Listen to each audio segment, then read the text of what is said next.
All right, so now it should be working. Here's the thing. For those of you watching this on YouTube after the fact or currently live, I don't know why it crashes on YouTube. I have to look into it because I'm using a third-party plugin for OBS that allows me to stream to both ones. It was working fine until I booted up the new stream rig, and now it's crashing every 40 minutes or so. So I've changed it a little bit up. I'm messing with tweaking some of the specifics to see if it could work. So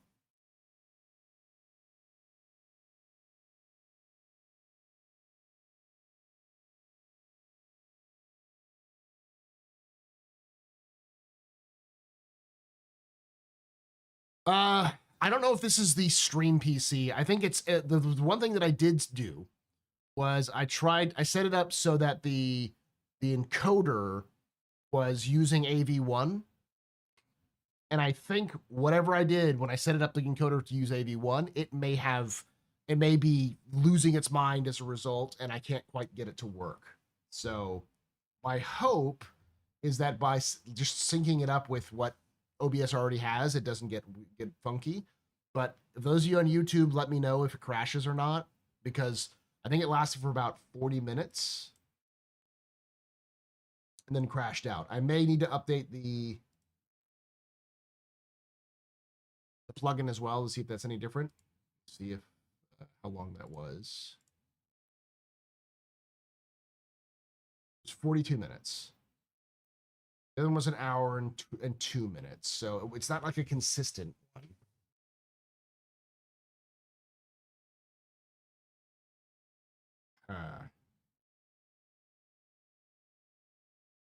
We'll see. We'll see what goes on.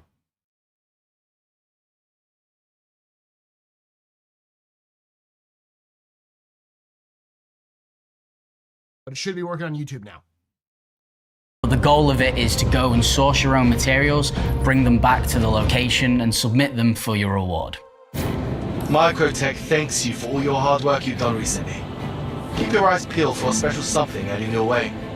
So basically this event is pretty much using all ship types that we have, with the exception of refueling and salvage. It also encourages multiplayer gameplay if you want to work with others who are also fighting in your corporation, or you can just as easily contribute by playing by yourself as well. You will also have almost like a personal assistant dedicated to each corporation who will speak to you. I was just wondering if you're going to help us out with another contract. When you've accepted the mission and when you've completed it. Carmichael here. Logged your contract delivery. I'll mark it down as a win for Hurston. Some are nicer than others. Some people just are there to make sure that you get the mission contract done, and some people are there to really encourage you to do better. Well, everything looks in order, so let me get you paid. But the most valuable reward is knowing that you help people today. And that just depends on who you decide to side with. Who are you backing? I am backing Crusader because the PA for Crusader is very nice and very encouraging and won't yell at you when you fail a mission. Sorry, this contract didn't work out for you. Sometimes a job is just not the right fit. And remember that you can work for any team, so just because another corporation is winning doesn't mean that you can't all pile on and help, I don't know, let's say Hurston win in the end. Is that who you want to win, Hurston? I'm just saying that they have a strong work ethic and, you know, they're good at giving clear directions and... I'm backing Hurston, by the way. I hate Hurston. I want them to burn. They got good swag. Maybe they're not quite as encouraging as Crusader, Millie, but, you know, they know what they need. They know what they need to get done. They get it done in plastic bags. Fascist. So that's all the things you can do. But of course, why are you doing this? It's fun, yeah. The rewards. We have 5 tiers of rewards. My sound is low. Yeah, it's gonna be lower. I can bump myself up a little bit more, but I don't want to bump myself up too much. Because if I bump myself up too much, it will, like, this is maximum. Actually, I can actually do this. But I don't want to, like, blow your ears out. Is that too loud? Let's go up a little bit more. Is that too loud? Is that good?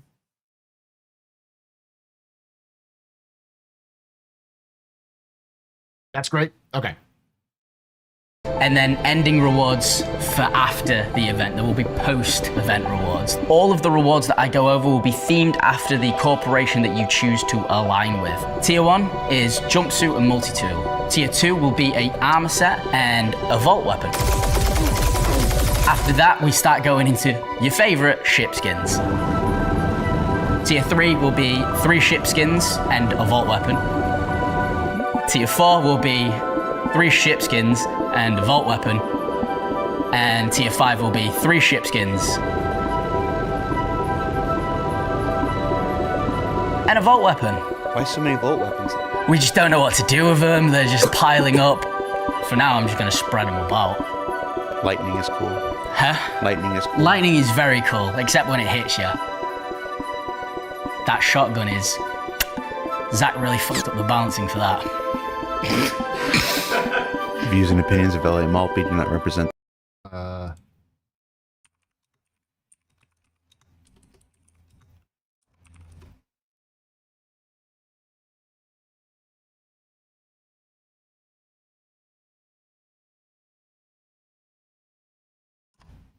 This, but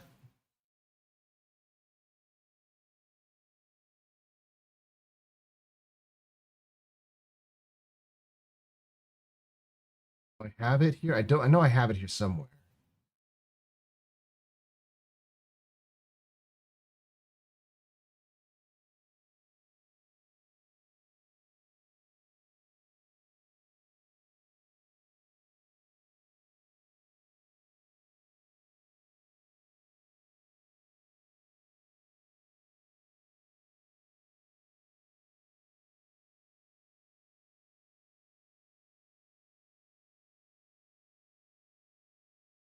Why don't I have it here? God damn it.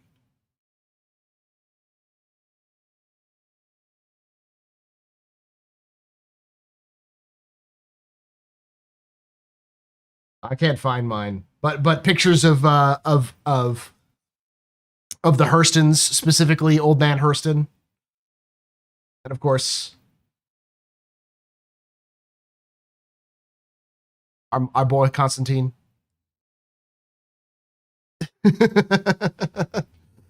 Do it for her. Yes. Perfect. Those are Gladiator Premium Games, Robert Space Industries, or its subsidiaries.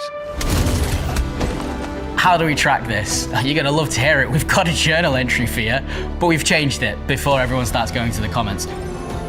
You can see the... Well, listen, Velocity, you need to have certain things like outfits and other equipment that will make you blend in with the enemy. Sometimes you have to work inside the belly of the beast, you know?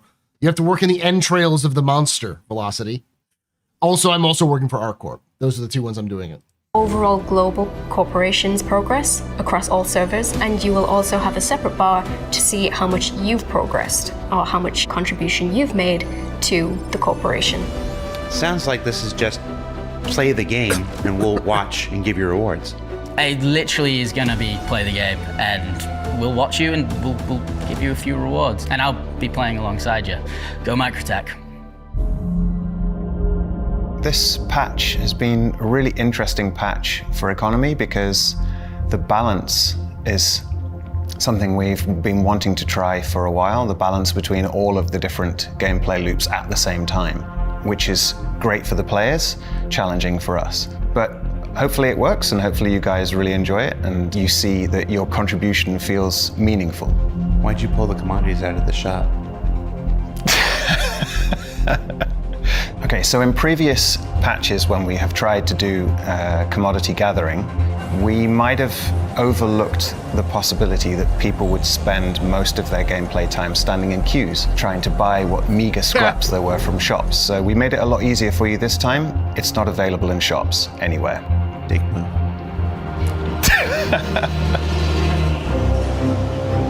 So, fast forward to the end.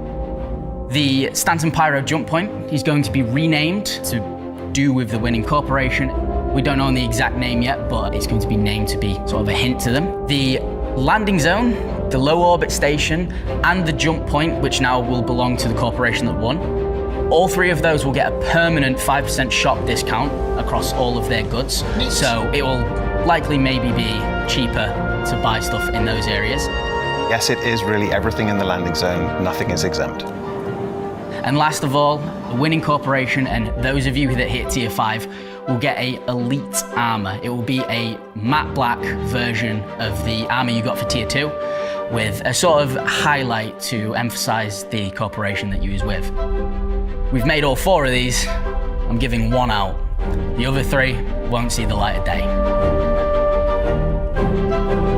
I think the event is good because it focuses hauling and players who enjoy delivery missions, box missions, but it's also inclusive. Yeah, I'm Mick loving it. I'm doing the Art Corp. I'm doing Art Corp then at Hurston once that's done. Those who don't enjoy. I do want the Art Corp skins. They look the coolest. And then the black and yellow is nice. Enjoy those. This event shouldn't be a bottleneck. It's not using a new location, it's using several of the locations that we've had before. You're going to be spread out. You've got a bunch of different missions you can play. It's essentially just play the game the way you always have been. You're not locked in to any of the corporations. You can work for whichever one you want. At any given time, you can max out the tier 5 rewards on all 4 of the corporations if you wanted to. Yeah, I think that's pretty cool. And then at the end of it, you'll see the change that you had on our universe. I just hope people enjoy it. I hope people enjoy the kind of race to regen aspect of it, that you're all head to head, but you will eventually all have some kind of impact on the verse later after this event. And there's not a single data pad you have to read. No, I made sure of that as well. There is not a single data pad in this I hate you. I want more data pads. event. As minimal reading as possible. Hey, Elle here. Seeing that you were able to complete the delivery, thanks. And if you could do another, that'd be even better. All right, gotta go. And if we've done our maths right, Alpha 421 Race for Stanton should drop. Oh, I was joking. What I want to do is this X, but with instead of her, it's replace the E with a UR, and they're just pictures of Old Man Hurston.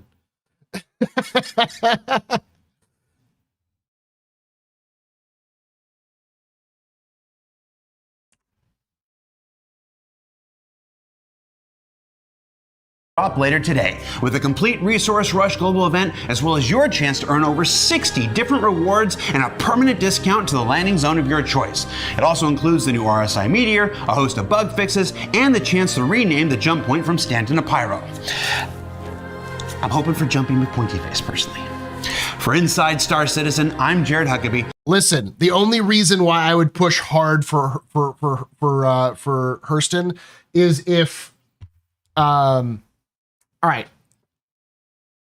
I will only go hard for Hurston if they rename the jump point from the Hurston Stanton jump point, or the Stanton Pyro jump point to Old Man Al. That would make me go fucking triple down hard if they named the jump point after Old Man Al Hurston. Or just the old man. Because we know what it means.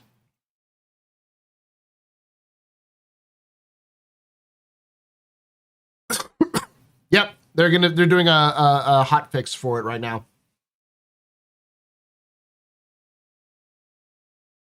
I think I've heard that all of. I think I've seen that all of it.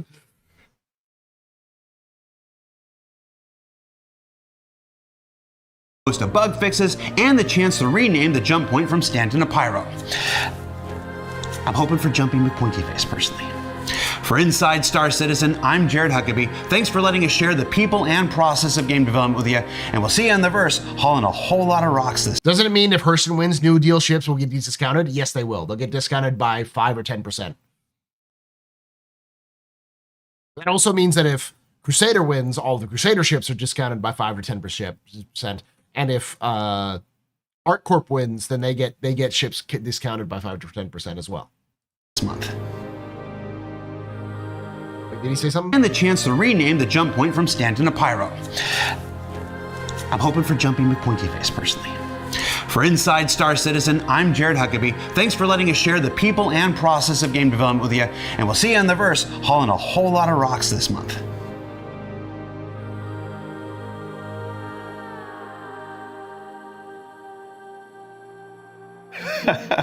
Hurston, really? Look, I think Hurston and Drake are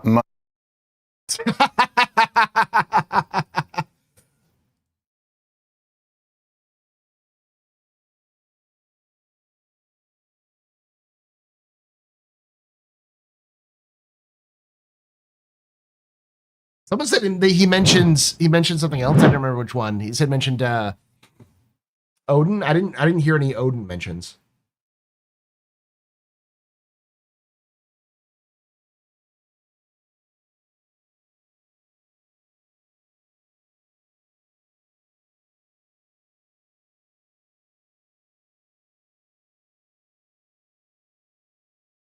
It's a Spectrum post about the Squadron newsletter. Let me see that. Let me pull that up.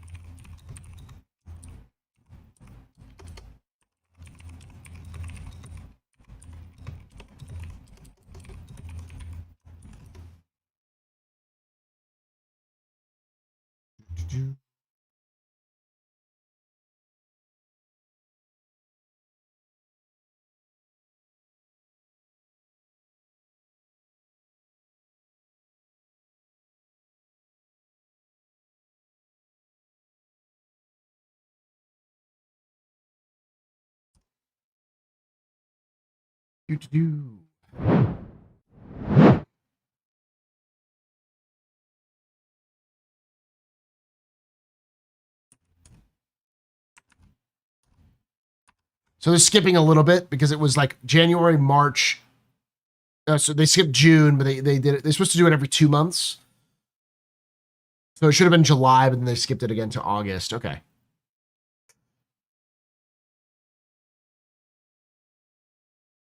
Our next currently is for August, and we'll explore the early map of the Odin system, location of much of the action in Squadron 42.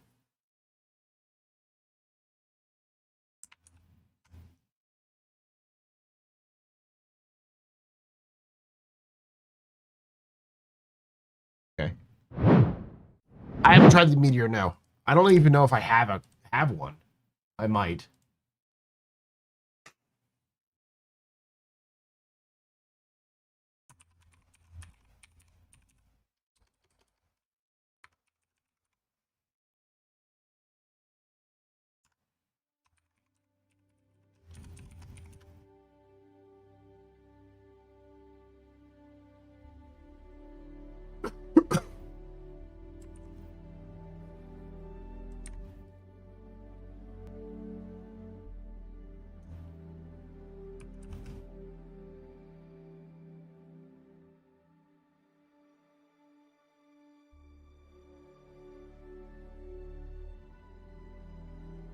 I do have one. Okay.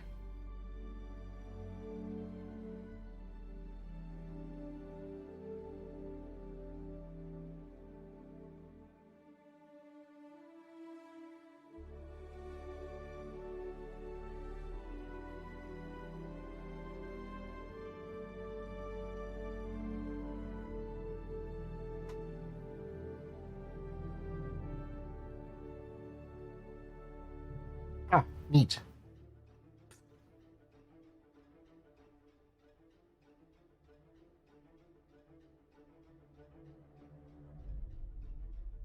I have one. So CIG tends to give a lot of the content creators that they know of free ships and stuff like that to give away. So I do have one to give away at some point. But I also have a Foundation Festival one, and I still have the Prowler Ute that I don't think I've given away yet either. So.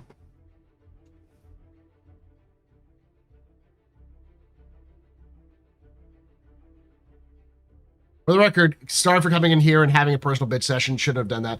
It's okay, Toa. It's one of those things where like I I don't know how to respond to that because it's like I haven't A, experienced it myself, and B, it's like I don't know what you want me to do. I can't really change CIG stuff for it. I'm sure CIG knows about it and they're going to be fixing it at some point. Someone said they're already doing a hot fix, so I'm assuming that they're going to try to fix that. I'll tell you what, the Wrath is going to be MVP for this event. Oh yeah. Oh hell yeah. My goal, what I'm going to do is I'm going to stay up late tonight and I'm going to jump in after I finish streaming.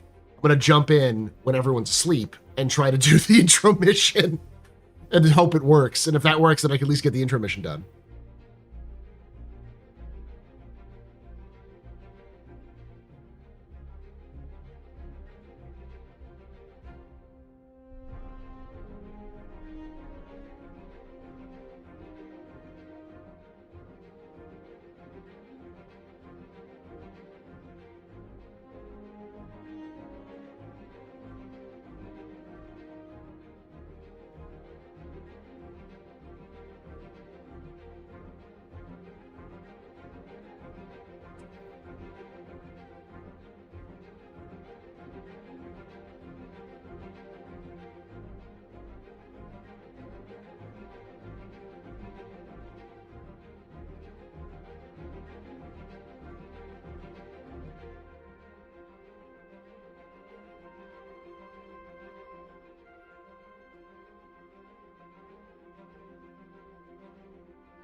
Imagine doing office hours not coming to play with your org. I know everyone is playing right now. For those of you who don't know, there are 3, 4, 5, 6, 7, 8. There are 8 people from the org, from lore, who are currently doing I'm guessing the event right now.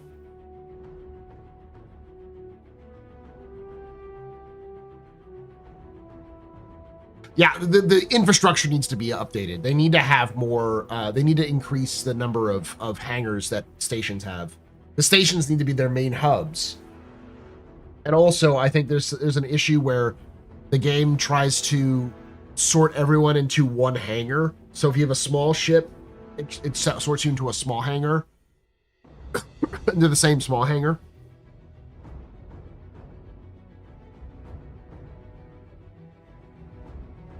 I'll join you all when I'm finished streaming with the office hours.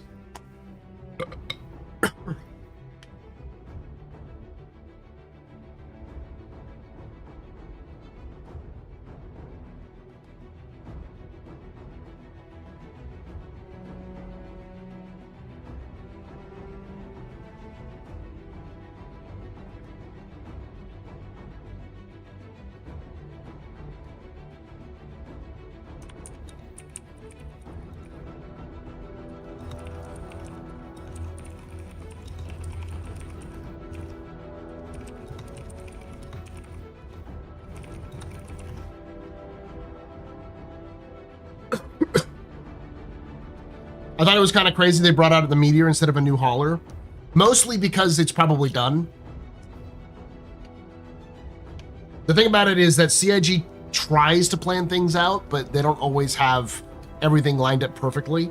So the Meteor was clearly just finished, and so they wanted to get it out. No one asked for a selfie outside of a restroom this time. No, thank you. Speak of the devil, Sin. Fastcard suggested it. I think it's a good idea. Would you like to join us on our captain's table this week? Because captain's table this week is all about the new player experience. And you, being a relatively new player, would be a good person to bring on and talk about that. It's just you going on and talking about your experiences. I'll ask questions about, like, what does CIG do right? What do they do wrong? That kind of thing. I think it's this week. Double check. I'm pretty sure it's this weekend.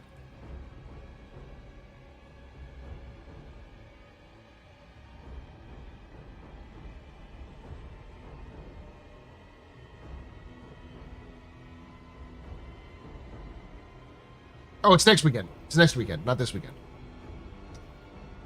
The 26th. Hey, Cat in the Pants.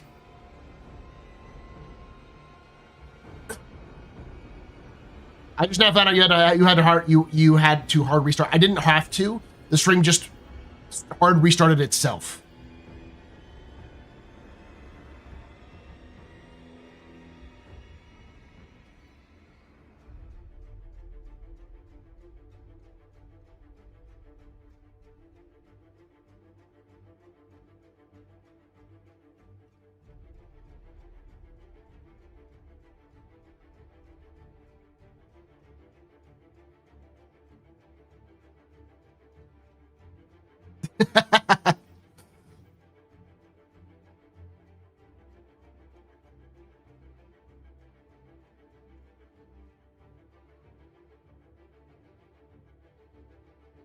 I just saw the price of the meteor almost doubled.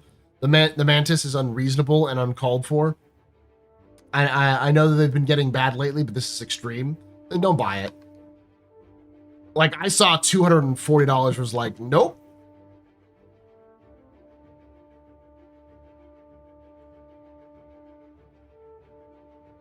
The only way these prices go down is if CIG finds out that they go down.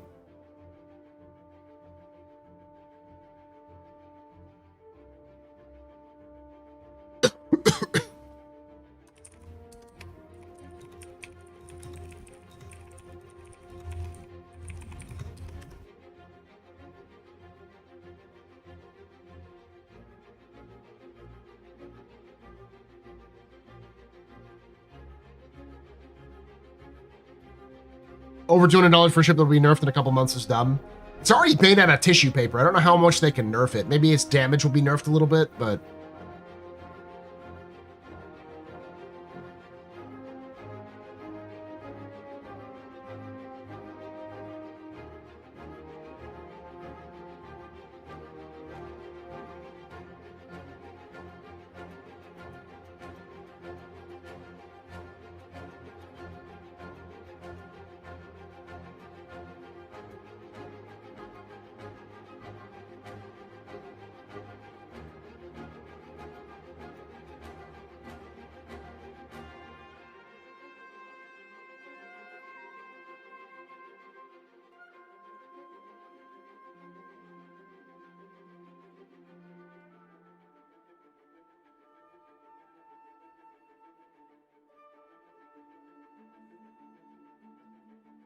It's actually been helping me save money lately. I appreciate it. Let y'all know, I haven't bought a ship for myself since the Ironclad. Well, I guess I did. I got the Star Lancer recently, but the last two ships I purchased was the Ironclad Assault and the two Star Lancers. That was it. Before that, I hadn't bought a ship for like 2 years or something like that. I barely purchase ships in Star Citizen. I let most of it happen while I play the game. I have an upgrade to the Ironclad. Yeah, you're right. But I still had to pay some money for it.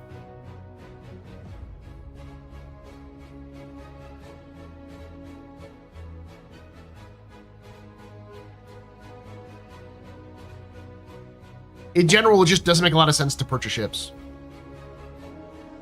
Unless you already are looking to, get something because it's cool.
I mean, I could see people purchasing because they like the cool shit.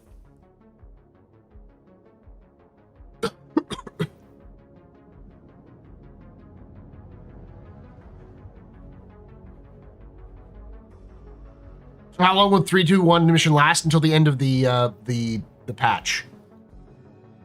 I don't believe we're gonna have an August patch. We'll see. If we have an August patch, they'll release a PTU in the next couple of weeks, but I doubt it. I think 4.3 is coming out in September, which means that in theory, it'll last about 2 months.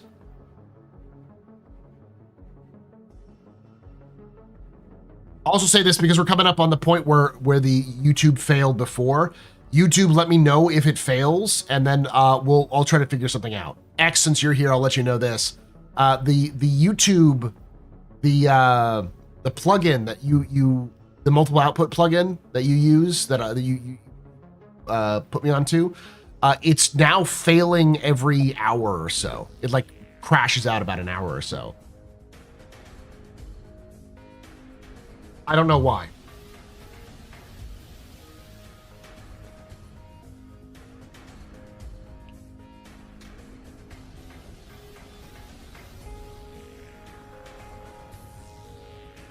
Jared said he was pumped for the August update, though. Okay, so there might be an August one. I didn't think there was. I don't think there was. There is going to be one. When did he say that, Broheim? By the way.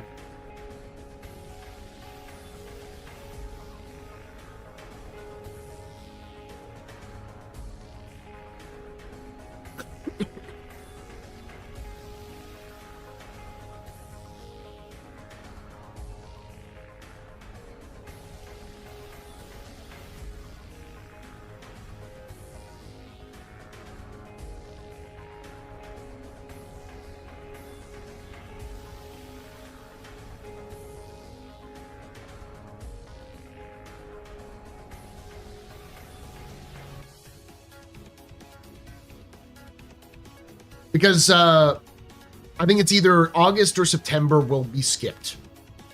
So they have an update for Q3, and then they'll have a break between then and oh,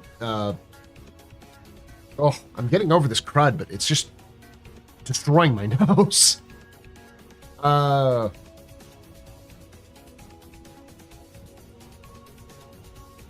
They have a break for Q3, and then they have they have like a break, and then they'll have a patch for August, or a patch for October, which is CitizenCon, a patch for November, which is IAE, and then they'll patch for December, which will be the last of the year.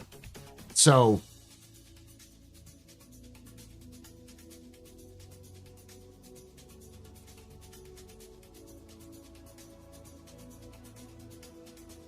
the Inside Star Citizen for the Worm, he said August was patched. Could you give me a link to it, Broheim? So I'll do that for sure, because that would be something I missed if it was an ISC on the Worm.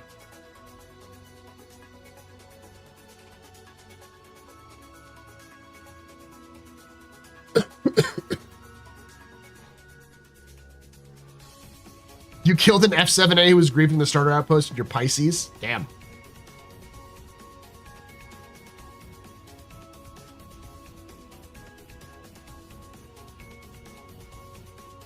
Yeah, I was gonna say the Meteor seems to be about the same price as the Vanguard.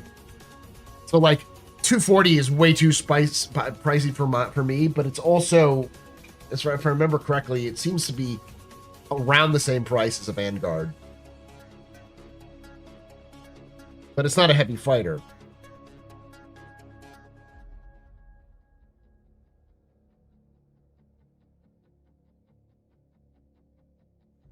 It's in my eye.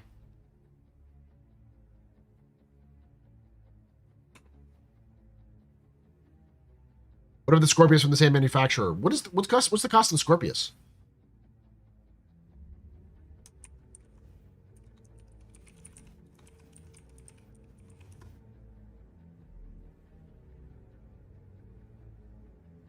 $240. That's about the same price, yeah.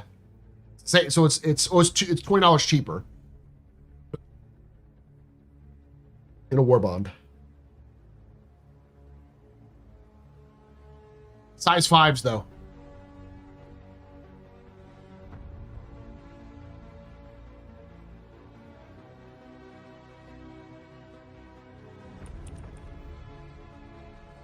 Vanguard Warden is 260. It was the same price. But it only has one size 5.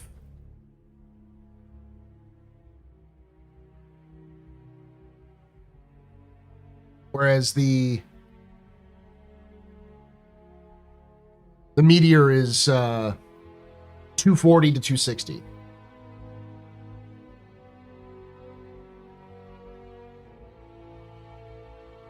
Yeah, but it's got 2 bespoke size 5s, which are more that hit a little harder.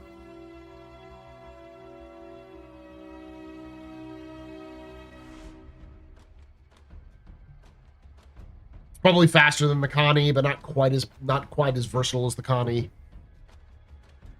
It's too spicy for my blood, but I can see where it was priced. If it was a little cheaper, it would have been sold a little bit better.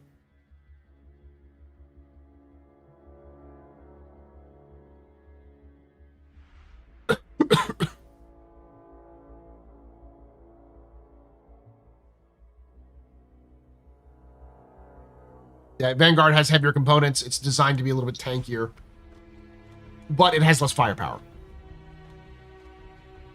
Well, actually, it kind of has about around the same firepower, maybe a little less.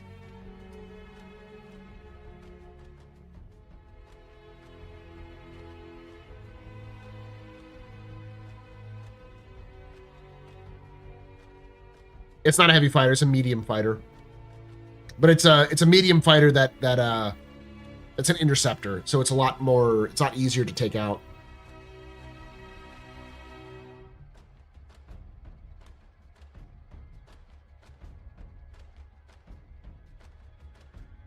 You're the first person I've heard of with Concrud. Yeah, I mean, most of the people I've talked to since then have been fine.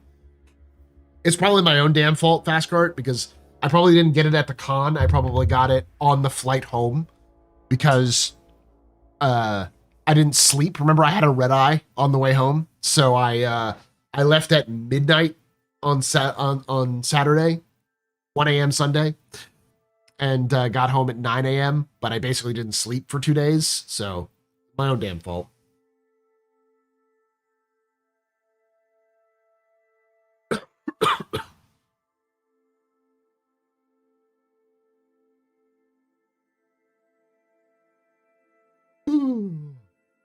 The Wrath is going to be great for this event.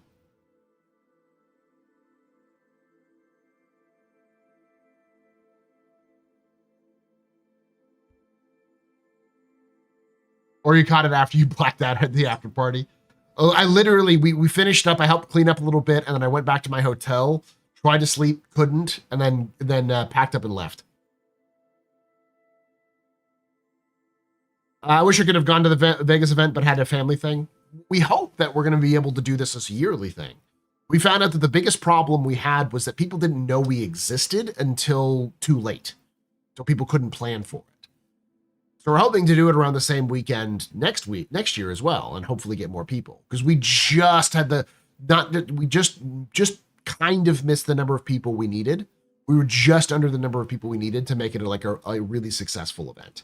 Still was good, but it wasn't like, I think we may have lost a little bit of money in it.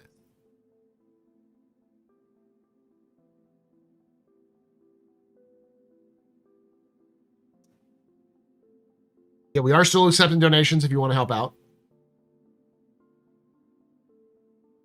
That makes it easier for us to do it next year as well.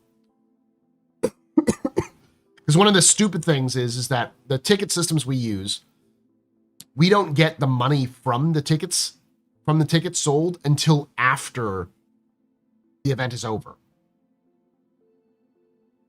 But we have to pay for the event beforehand. So we have to pay for the event in the hopes of getting enough money to come back to us to help us pay for it. 2 days after, yeah. So we didn't get money for it until like Tuesday.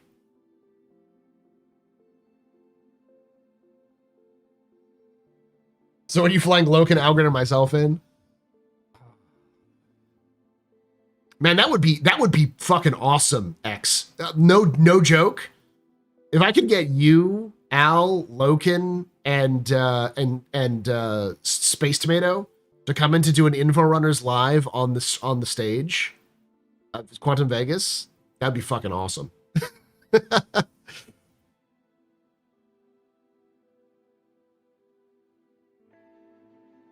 We just need to convince CIG to send some of the ship team over.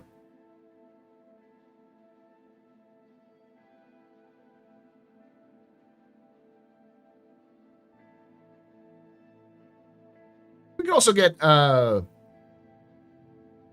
Outwind. He's still in the US.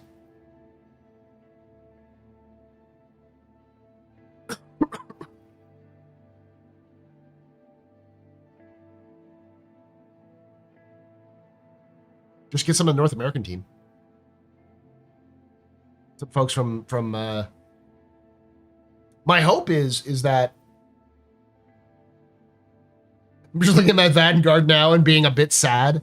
The Vanguard is going to be in the same vein as the 325A, in which its final form is going to be a long-range exploration, well, not exploration, a long-range escort, where you can just go forever and you can still punch.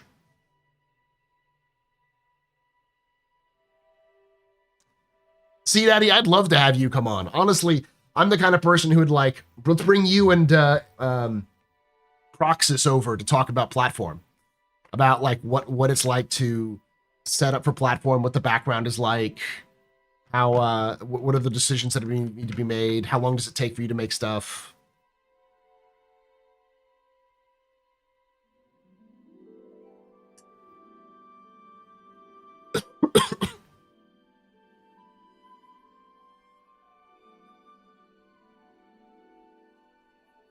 One thing that I am going to pitch to the committee for next year is to do a panel of org leaders talking about how organizations work, how do you do events, teaching people how organized play in Star Citizen works, and what are the challenges that face people in those things. Because they were there, not just Test, but it was Test and was it BSI? I talked to some of the folks at it starts with a B was their starts with a B, and the last was like Initiative. I'm just blanking on their full name.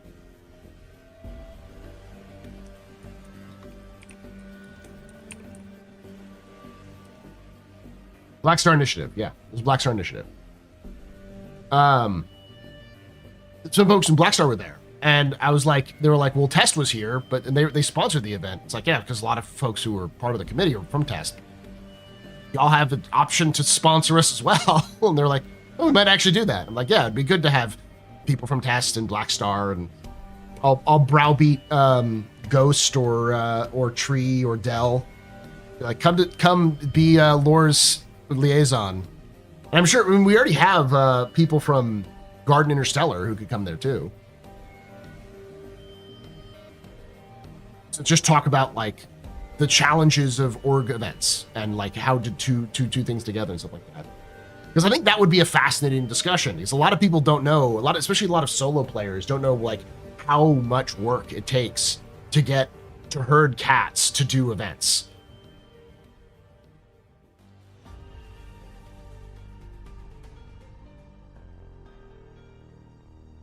Just to do things like we had a bunch of people from Red Monsters group there as well.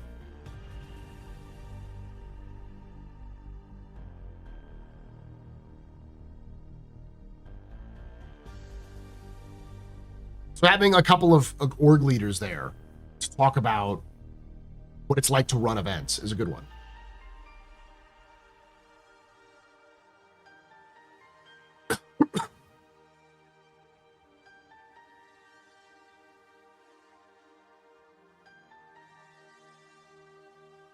Are batteries for tractor beams planned as part of the charge drain? Yes, they are. They're just not in yet because they haven't gotten engineering yet. Once they get engineering in, I think you'll start seeing a little bit more of that, because engineering isn't just like ships.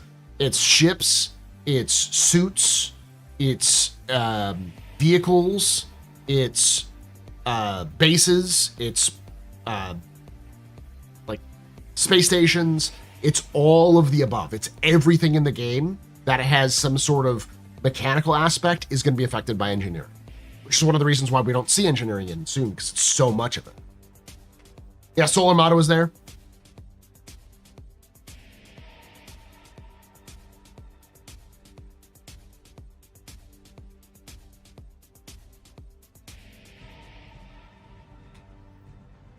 So talking about basically talking about like the challenges, unique challenges of running an organization in Star Citizen, and you know, what it takes right now, what it's going to look like in the future, and you know, advice to give to other groups.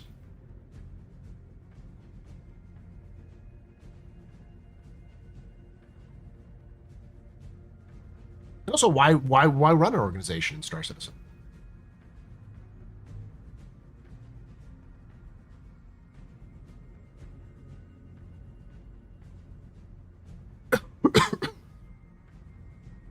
Like most of the edgy features, it's much more than it appears to be on the surface. Yeah.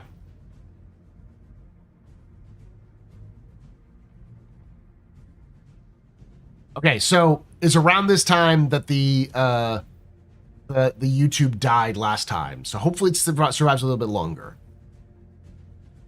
If you're watching this on YouTube, I apologize if it just constantly kicks you out. It's not meant to that. It's just trying to make sure it's working.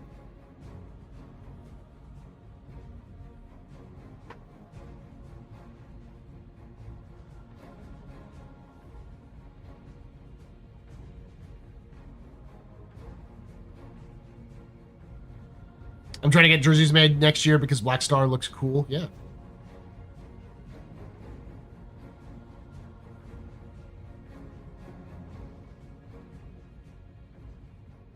Don't you do that to me, Velocity.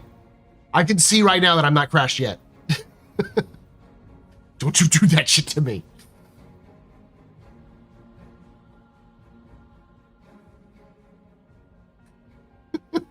He's just giving me back what I give to him. All the shit I give to him, too. The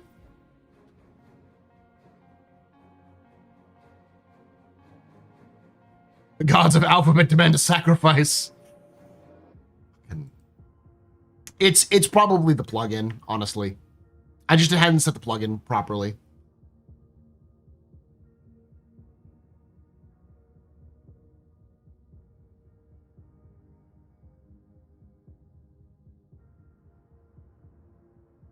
Now that I've set everything up properly, I think it should work. Once that's good, I'm good.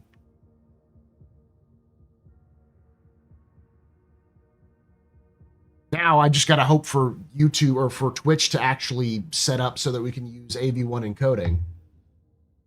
If I can use AV1 encoding, that's why I got this freaking video card in the first place.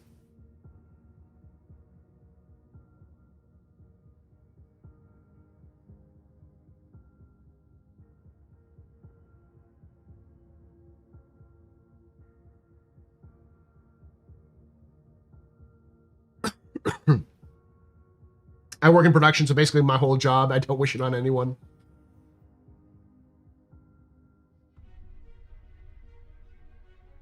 Herding cats, yeah.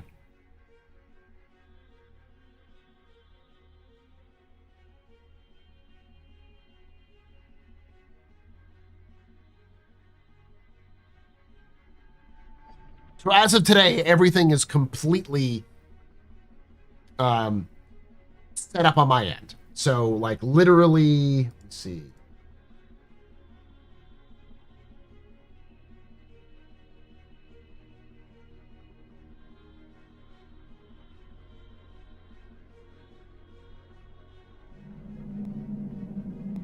take away my spaceship. Spaceship. You can take away my space suit. Suit. You can even take away my space lasers.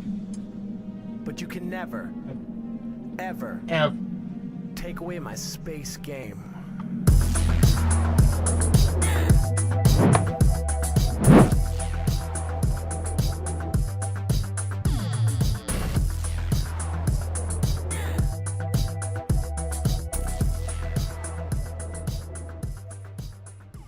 Darylus has subscribed. Thank you so much there, Darylus, for that Twitch Prime sub. You're a very important pupper, very impressive Pennsylvania pedestrian. You rock. Shots and cheers in chat, y'all. Shots and cheers. Ah, Darylus. Darylus is the guy who...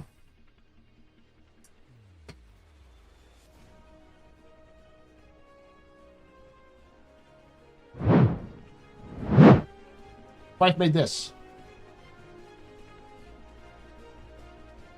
He's also another content creator. Streams on Twitch. I think Twitch. Vegas native. How you doing, buddy? I am looking a little green. I got the crud, and the thing is that of all of the people who went to Quantum Vegas, I am the only person who got sick. So I'm guaranteed it's because my ass didn't sleep for 3 days, and I got a red eye in the back on the way home, and I probably got sick on the plane. Work keeps you away. All right. You're welcome. We're just going through all of the two.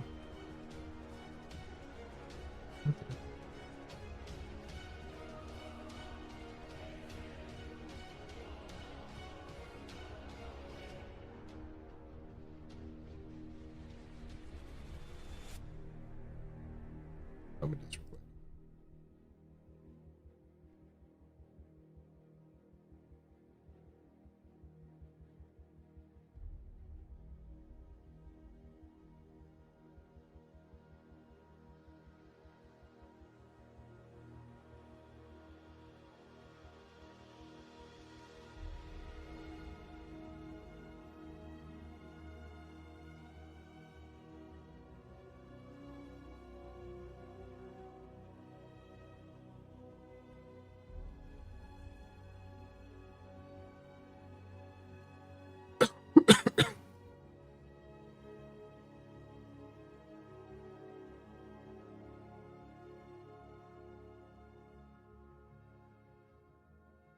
Probably got the rest of the airplane sick? Yeah, of course. You're playing a lot of Dune late yourself? That's awesome. Yeah, the Odyssey release of RimWorld has got me sucked back into there. RimWorld is one of those games that always brings me back. No matter how much I try to get away from it, it always sucks me back in. Constantly doing good updates.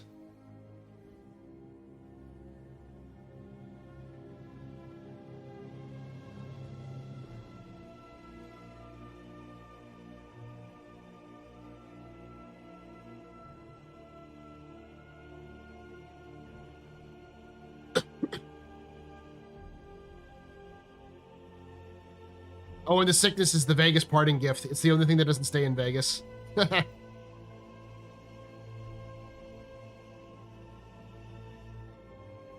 I'm basically over it. It was mostly a nose congestion thing. So my throat got bad because I nose drained in my throat. But lots of drinking water and sleeping and taking medicine, and I'm good. Basically, I got sick on Monday. I felt better. I felt kind of shitty on Tuesday, and then Wednesday I felt great. And then I kind of drained myself a little bit. I pushed myself a little too hard on Wednesday, so then today I took it a little easier, and I'm fine.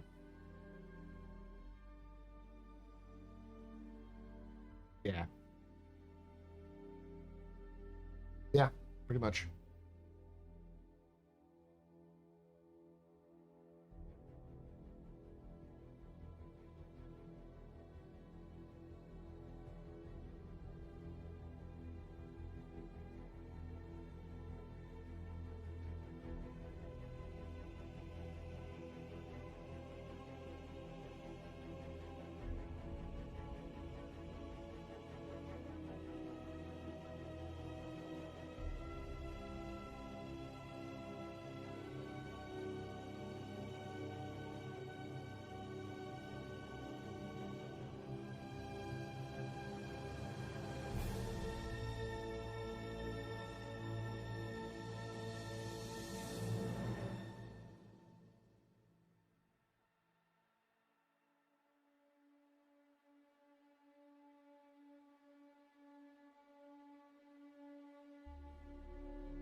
You turn your talent into a Stuka. It is a Stuka.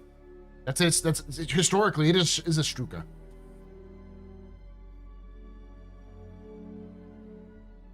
Cure for Vegas sickness is vitamin C. Vegas sickness.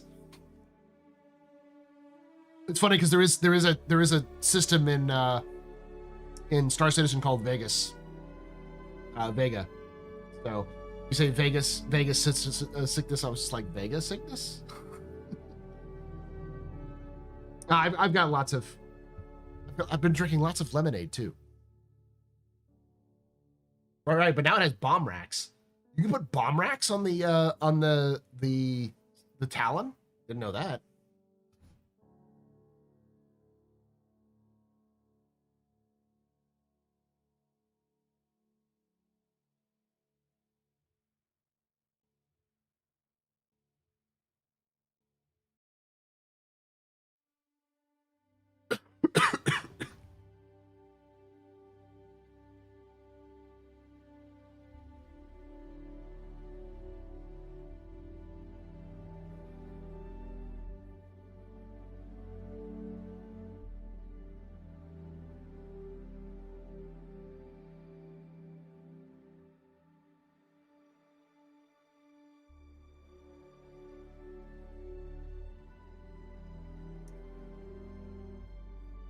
I have Gatorade as well.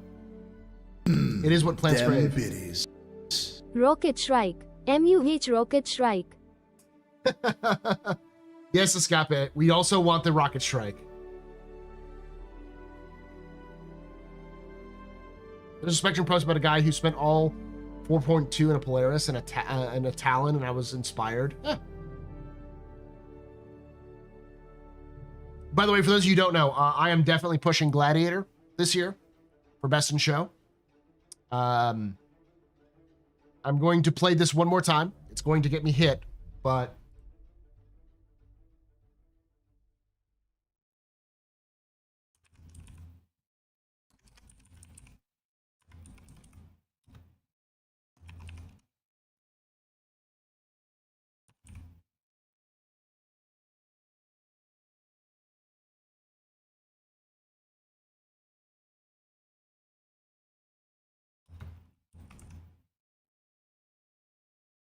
right. I think this is the one. Yes, it is.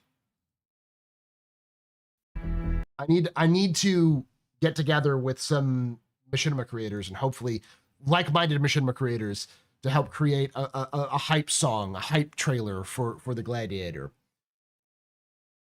Because I've been thinking about this ever since I heard this song come up on a remix, on like a maybe a playlist. I just had it on a. I use YouTube Music,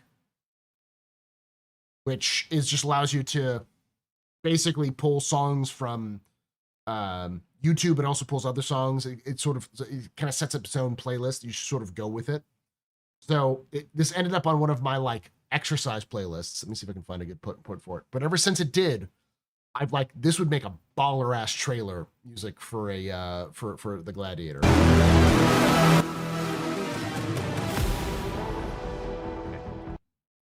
Right here.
same sort of genre.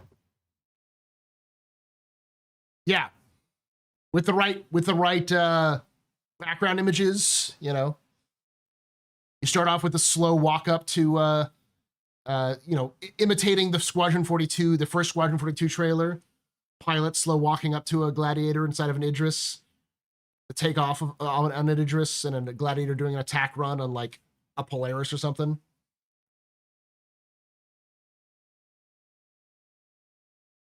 Oh, it's Zaid Wolf. They're probably small enough that you could probably buy the rights from them. Yeah.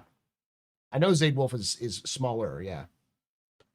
Oh yeah, the Gladiator ad, very much so. Yeah, exactly.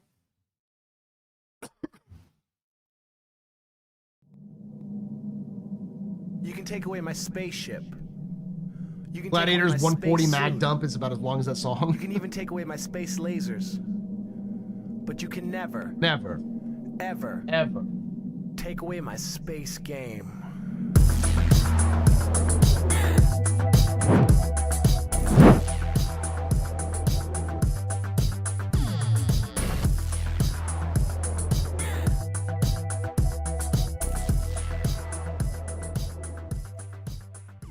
TK Rex just resubscribed for 11 months. Howdy, Paul. How was the trip?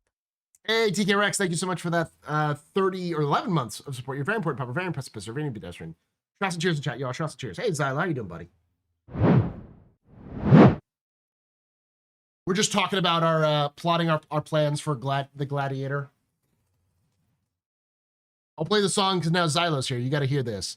I'm going to work with a couple of folks. I'm going to try to reach out to the people I know and see if I can get a Gladiator commercial done by the fans as a push for the Gladiator. Because ever since I heard this song,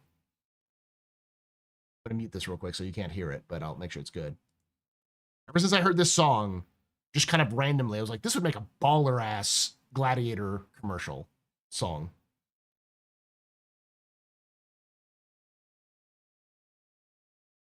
There you go.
My head for this ever since I heard this song, and now that it's ready, I need to like actually talk to people and figure it out. Yeah, the song's actually called Gladiator. It's by an artist called Zaid Wolf. This is the Mono Kyo remix of it, but yeah. This song sold me on the comeback story on its own. Listen, I have been a unapologetic stan of the Gladiator for literal years. I made my my video on the Gladiator's lore like 2 years ago now, and it's still legitimately one of the most viewed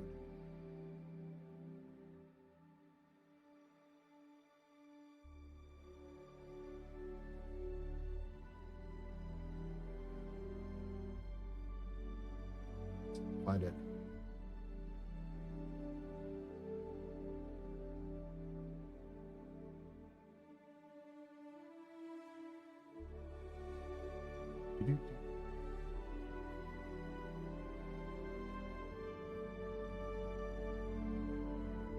It's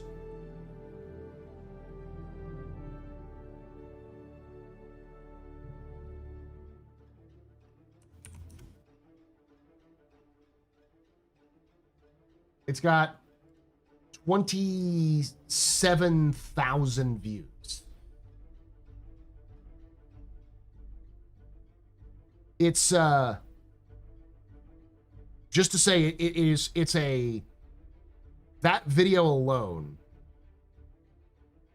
I think that was the one. Might have been a little bit longer.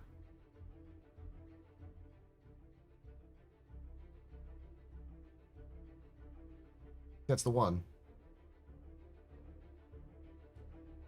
That one really got the attention of a lot of folks. A lot of people said that they became a fan of the Gladiator after listening to its lore. What I might have to do is I might have to go through and take that video and redo it with some new stuff.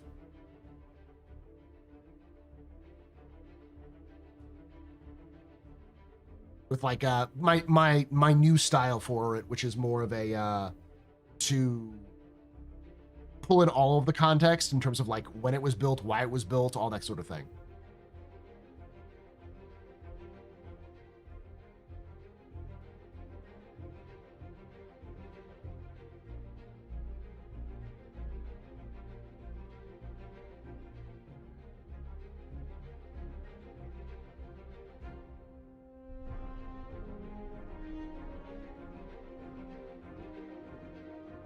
Love the Gladiator. Sorry if this is wrong for me to say. The Gladiator has the same love for me as the Y-Wing has. I love them both. Listen, if the second we get size 4 bombs is the second that the Gladiator becomes the ship that is the ultimate ground attack ship, the ultimate multi-role attack ship.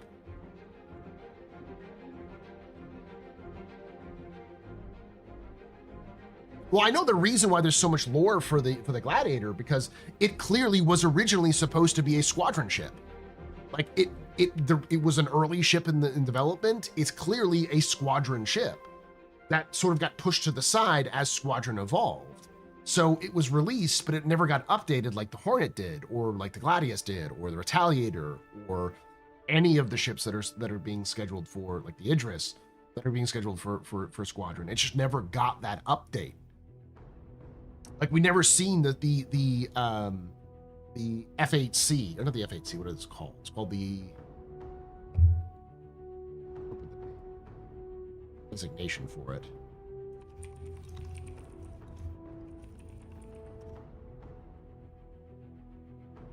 T8C. The T8, we never got the T8A.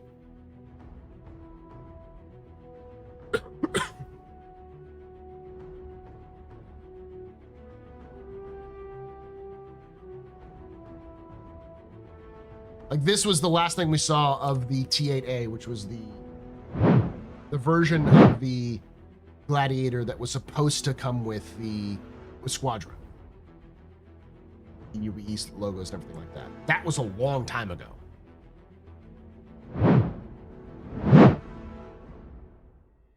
So it had a lot of lore because it was clearly supposed to be a ship that has a lot of impact in the story of Squadron 42.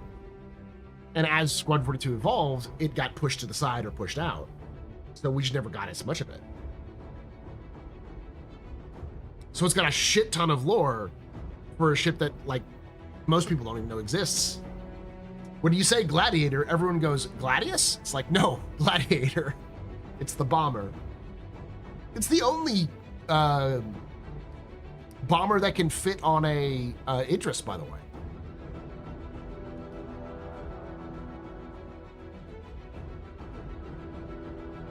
This is a fan-made update?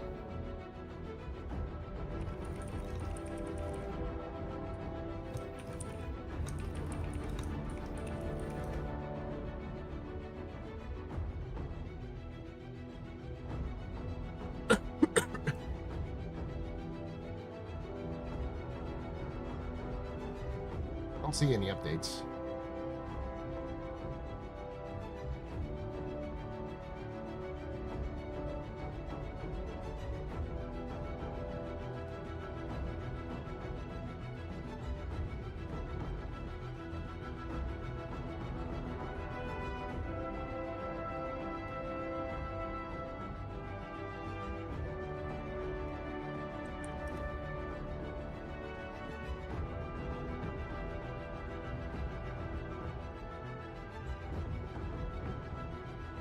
Those aren't updates. That's just someone asking if there would be there'd be an update for it.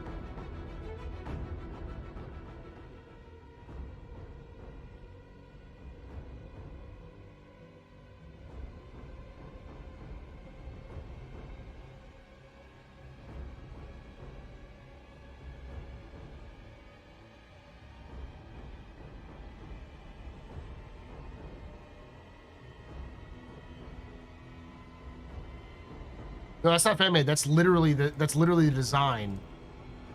These are literally the designs of.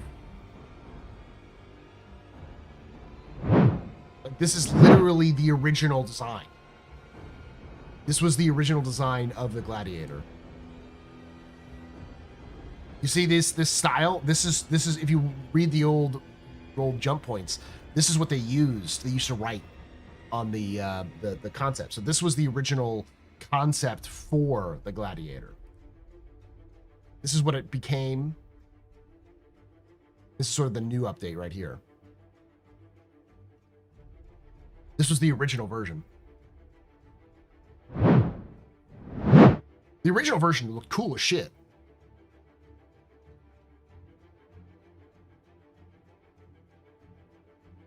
Oh, someone came on earlier when I was doing this. I was like, I'm super excited to play Star Citizen. I will let you know right now, those of you just coming on, the current event has a bug where the intro missions are not working for whatever reason.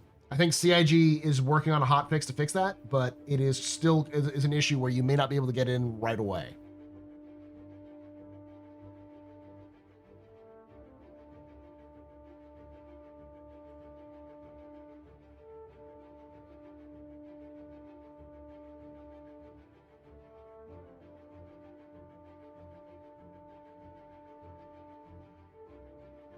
I will also say the fact that the Gladiator is used by the Black Crows, who are the best squadron in all of Star Citizen lore.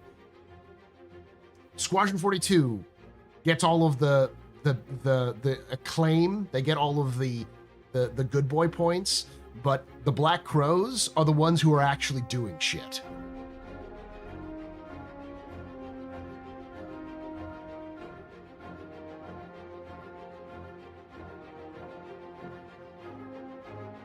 Elevator bug issue, it'll be a miracle if it's hot fixable. Well, it's definitely got to be a priority, because if the mission is so bugged that you can't even get to the beginning of it, it's gonna become a problem.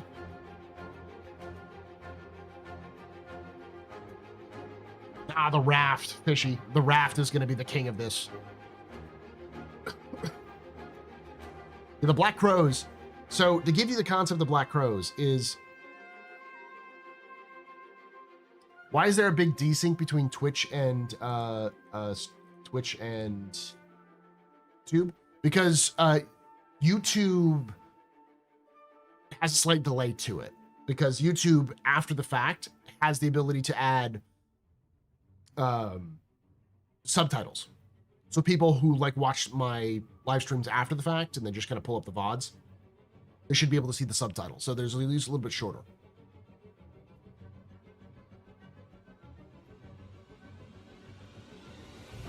Squadron 42 are the ones that get press releases. The stuff the Black Crows do only gets declassified years later. No, it's even worse than that. So since the creation of the Black Crows, their first engagement, as far as I know, their first engagement was the fall of Caliban.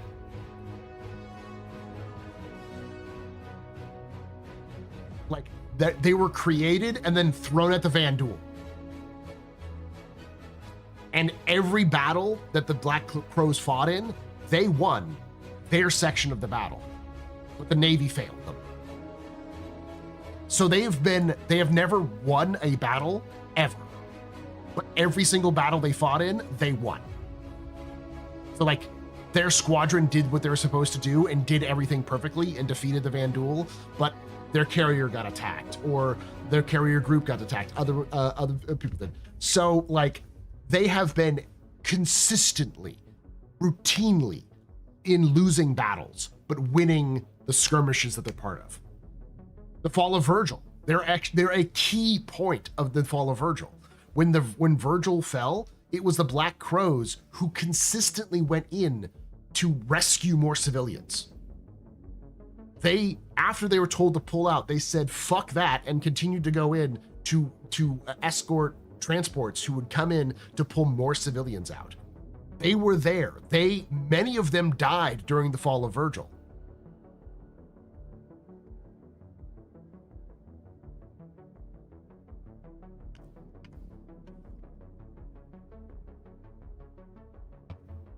And while their original name for the Black Crows was because they were really good at bombing. So they used to like talk shit to all the other squadrons because they were like they were the first squadron to ace the bombing tests that they had invented, UE invented. So they would never shut the fuck up about it. So their ground crews painted Black Crows on their stuff because they would do nothing but crawl. The moniker Black Crows became their sort of like seething hatred. Their motto is, we don't forgive, we don't forget. That is their motto, is we don't forgive, we don't forget.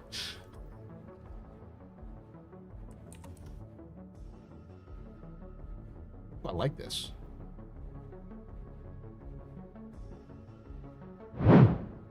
Kind of.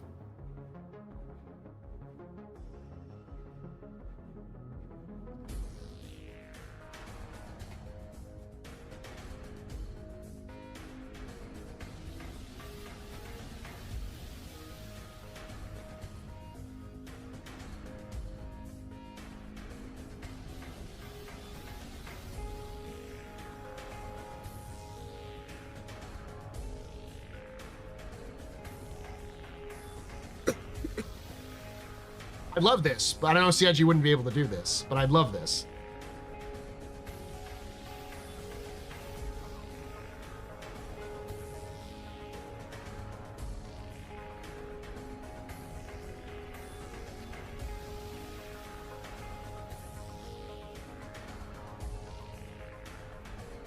Well, I know how CIG does modules, so they wouldn't do this, but I think if the Gladiator came with just this module and then had an option for a bomb or torpedo module, so 3 different versions, it would go much harder. You would do much better.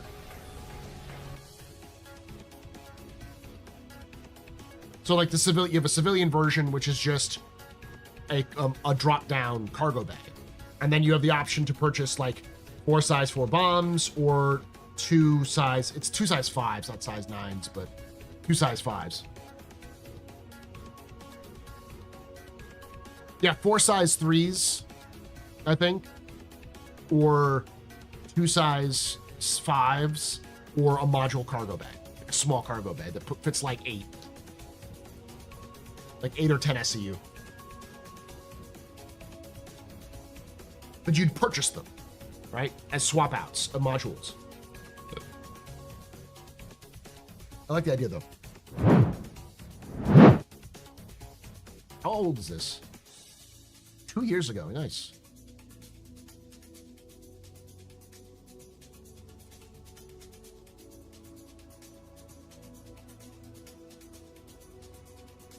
Oh, yeah, that would be a really good idea. So you have the Gladiator. Let me look at the Gladiator. I know some of them.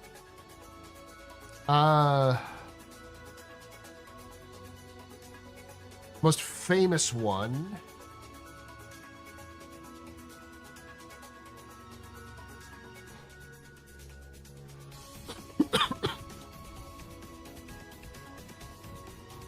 The Murmillo.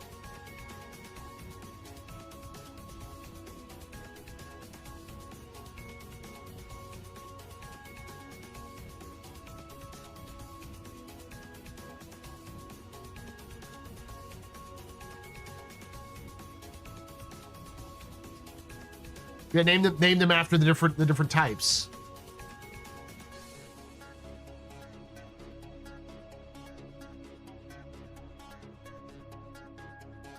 Looking through some of the names of them. The Thracian, the Myrmidon,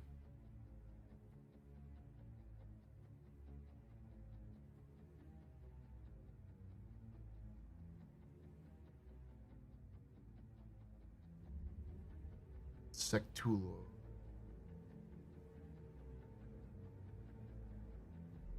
There's also like the Pursuer, Scissor, Samnite, you know, all those things.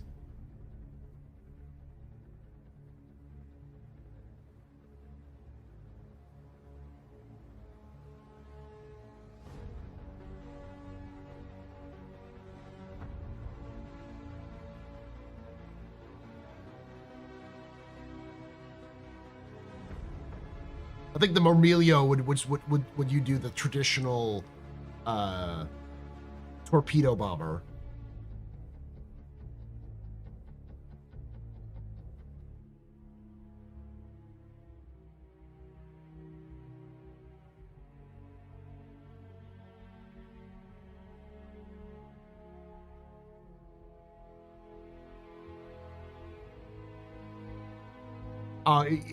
The Cestus.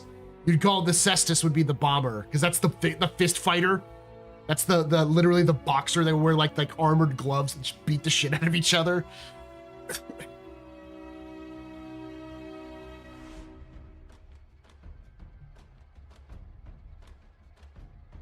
The Cestus, the Mormilio, and then the regular one would be like the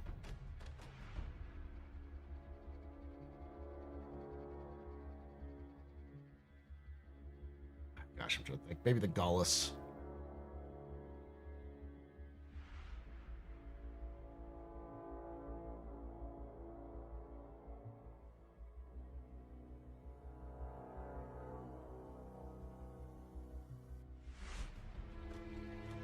Yeah, I know. It's technically would be called the Kestus rather than the Cestus. But yeah, the Kestus because it'd be the hard C with Latin.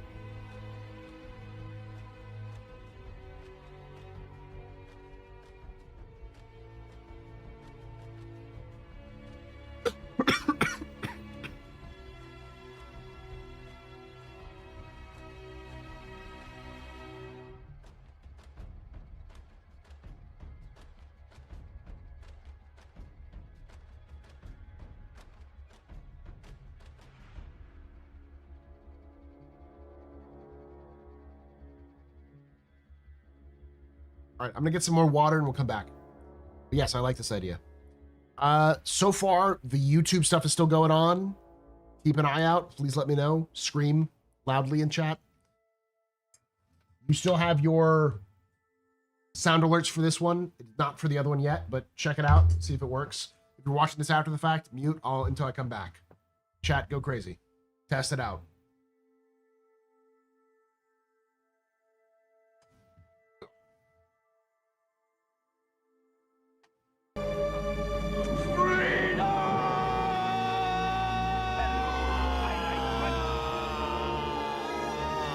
Weapons free, y'all.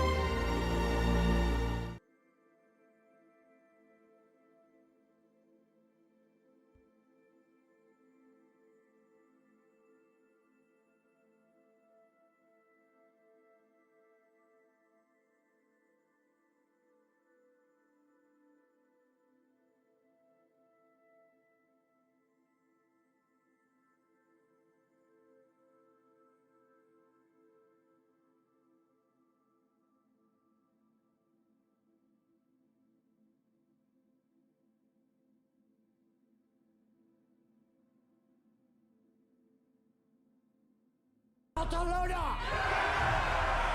Barcelona! Barcelona! Barcelona! Barcelona! Barcelona! Barcelona! Good news, everyone! Barcelona!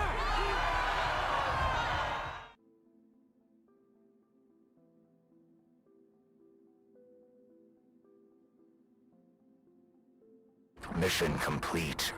Burrito I eat. There you go.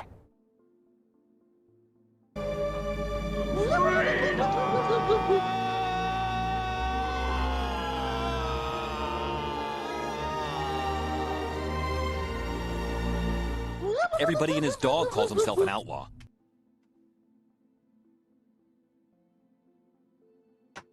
I'm guessing it's working then. Good news, everyone!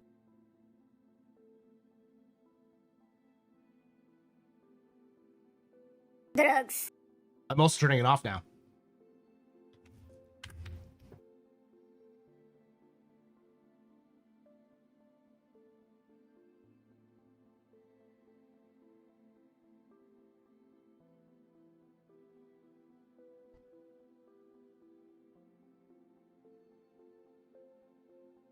I learned that thanks to Fallout New Vegas because I looked up how they were pronouncing Kaisar in anger and learned that they were annoyingly correct. Yeah, no, I studied Latin, so I know. I love this to talk about it because Cicero is a lot less serious when you pronounce his name in actual Latin. His name isn't Cicero. It sounds like very, regal. Almost noble. But when you pronounce it in actual Latin, which is Cicero, he sounds like a tiny little child. Okay, Cicero.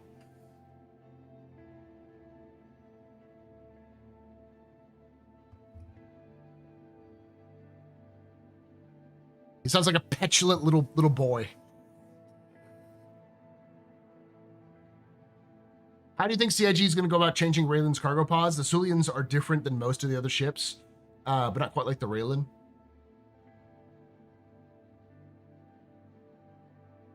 I first learned about Cicero by playing Skyrim, so it actually fits. I mean, yeah.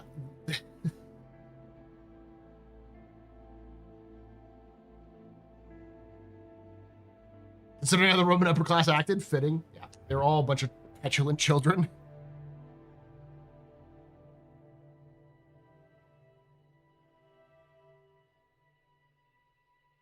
He likes my idea. I love I think it's a great idea, honestly.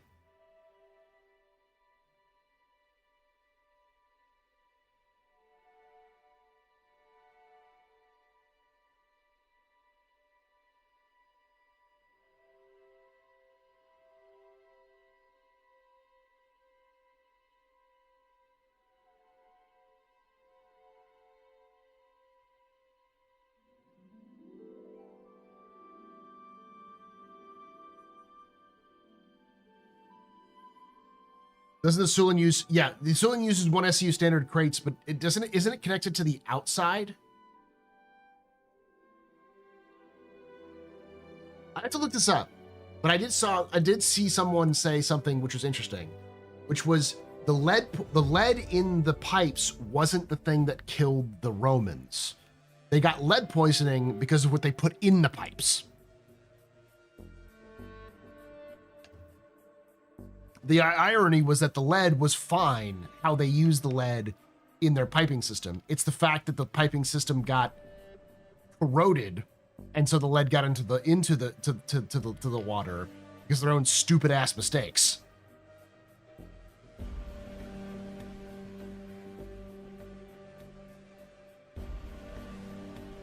Given how things are moving, how do you feel about the back nine as far as this year's patch cycle goes? I think it's going to be the same. We're going to see the same sort of stuff we've been seeing. I was hoping that CIG would really, for the last gasp, end of the year, push out some new features, but I don't think they are.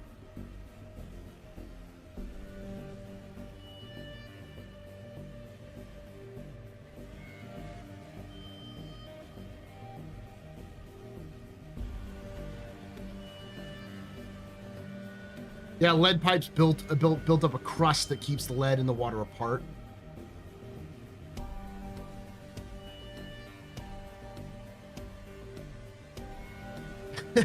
September 7th. Yes, yet it's the 9th month. October 8th. Yet, but 10th? November 9th, but 11th? One story about that, Jaded. if I remember correctly,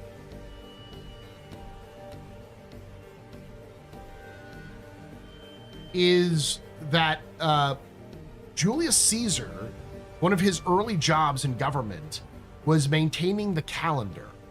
The problem was that they only had, I think, 10 months, hence, you know, November, October, kind of stuff. No, I know what you said. You know, whoever made this happen should be stabbed. The top reply. Well, I've got some good news. There's a reason why it's called the Julian calendar, and this has been a while since I read about this, so I made some of the details may be wrong, but effectively, they had to change things around to keep the months straight, to keep everything like interacting with the seasons. So when Julius Caesar became emperor, one of the first things he did was institute a new calendar based off of his own systems that added more months, so that it could line up with the seasons a little bit better. Created, I think it was like 12-month calendar. And it was funny because the seasons were often so bad. He actually used the fucked up of the calendar, the fuck ups of the calendar against Pompey during the Civil War, because he knew what was right, but Pompey didn't. And he was like, well, it's this month, so it shouldn't be this problem. And Caesar was like, no, it's not this month. It's this month. You dumbass.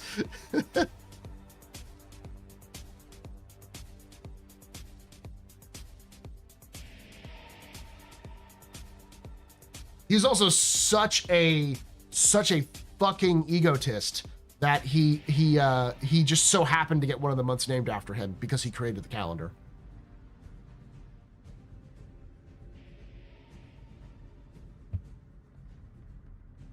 Well, the thing is, he changed the system after he'd already won the war. He's like, I'm never making this mistake again. No one else is making this mistake again. Because you have January is named after Janus, the god Janus. I don't know what February is named after. March is named after Mars, god of war.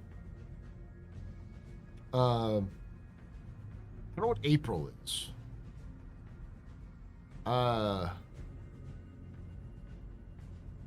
don't know what February, May, or April and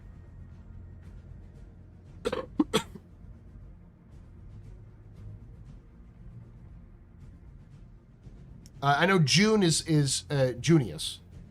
It's another name for. This is classic office hours. We've talked about Star Citizen for several hours. It's time for me to start talking about other things.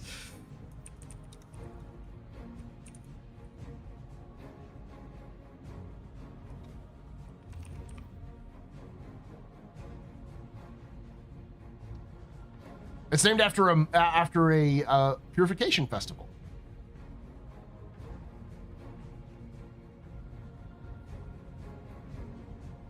Ah, the British Museum. If I reject your cookies, will you take them anyways, British Museum?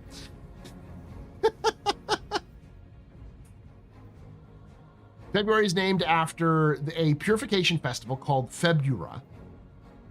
March is after Mars. April is named after, means to open, so like the flowers in spring. May is named after Maya.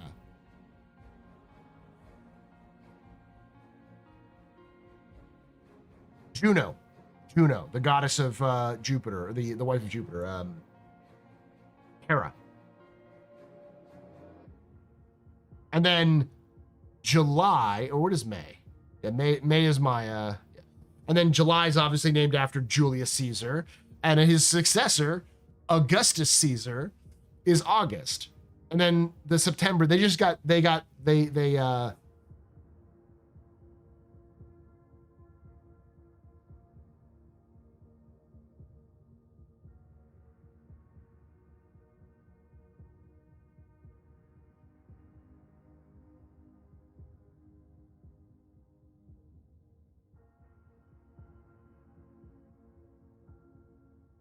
I didn't know this. Before they were called July and August, they were called Quintilis and Sextilis, which just means 5th and 6th. So they had all these fun names, and then it was just month 5, 6, 7, 8, 9, and 10.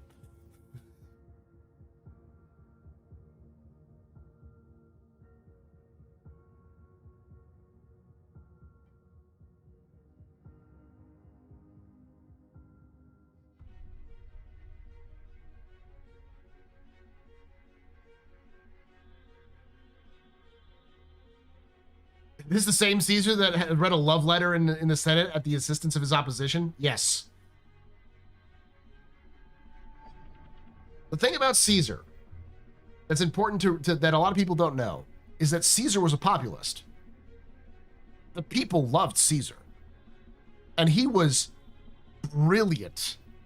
The man was a genius when it came to politics, when it came to basically everything he touched. He was not a stupid dude. His major downfall was he was an absolute sociopath. He believed his own shit didn't smell. Like, there's a reason, like, he was smug, and there's a reason he was smug, because he was smart. But he thought he was too smart for everybody else.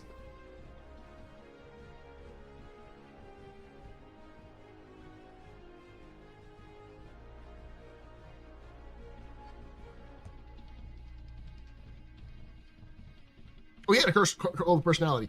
The thing that he realized, which is the funny part, is he realized that if you don't piss on the small people and actually give them a little something, give them a little food, give them a little attention, pay attention to their needs, even a little bit, that people will literally do anything for you. And once he figured that out, he's like, fuck, this is easy. I'm just gonna keep doing this.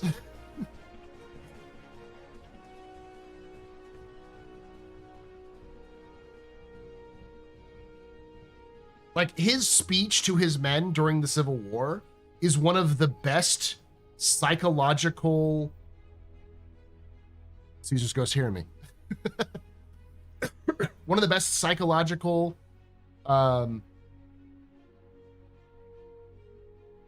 of the best psychological... both psychological tricks and also one of the best, like, military...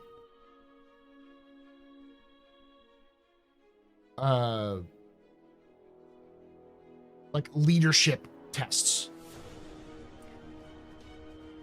So in the middle of the war, his whole army said, his whole legion said, no, we're done. And Caesar was like, you're right, I fucked up, because they hadn't been paid. They had been like 2 years over their contract. And they're like, we were so fucking tired. We just want to go home. We can't keep doing this. And so Caesar came up to them, gathered them all together, and said, you are totally right. Every single one of you deserves your money. I will pay you your money and you can go home. Good luck in the world, civilian. He didn't say civilian, he said citizen. Good luck in the world, citizen. You're all citizens now. Goodbye. And the way he said it was basically like, you're right. You're technically right. And you're going to go off and do good things. And you are no longer in the military. You've left the Brotherhood. Goodbye. And then people were like, fuck you. Oh, fuck. And they're like, nope, we can't leave now. We can't leave now because Daddy told us told us he wasn't proud of us. He was disappointed in us.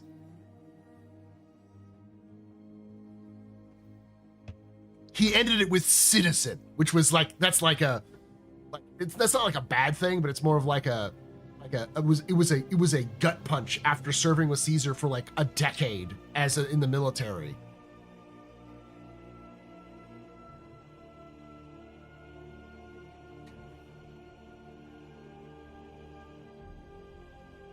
Let me look up the actual speech. We had to read it in Latin at one point.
Okay, Suetonius. This is a quote from Suetonius.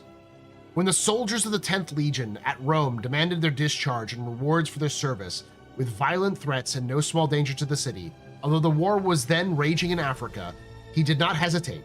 Contrary to the advice of his friends, he met with the legion and disbanded it, but addressing them by the title Quirtes instead of soldiers, civilians instead of soldiers. He, by this single word, so thoroughly brought them round and changed their determination that they immediately cried out that they were his soldiers and followed him to Africa. Though he had refused their service, he nevertheless punished the most mutinous among them with the loss of a third of their share of the plunder and the lands destined for them.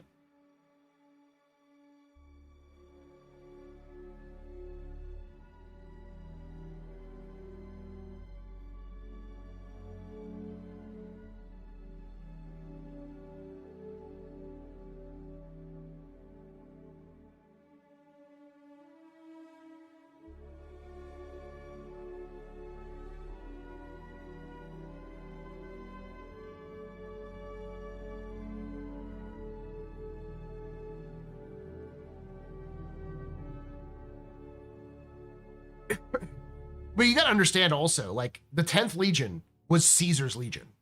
Like, Caesar had basically paid for that legion to exist. It's kind of hard to explain this, but back in the Roman Republic, a lot of the armies that were formed, the legions that were formed, were paid for by private citizens. So like Caesar, when he got command of a legion, he had to pay for it. So he had to pay for their food, for their equipment, for their travel expenses, for everything. The Roman Republic did pay a little bit, but like you only got so much money, and so the wealthy generals were expected to pay for it. Now, the on the flip side, if you went off and conquered a country, the Senate was basically like, you take what the fuck you want from it. Anything you get from that enemy, it's yours. Like, the only exception was that like land was to be divvied up amongst the Roman legionnaires. So like if you did your service, you would get land, usually in the lands you conquered. So the emphasis was on, you do your job, you get fucking paid.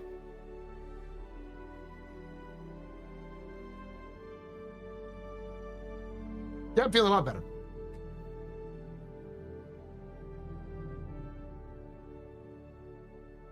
You're totally right. This has been too much to ask of you. The army has failed you. You have a good life as a civilian because you can't be a soldier anymore. Yeah.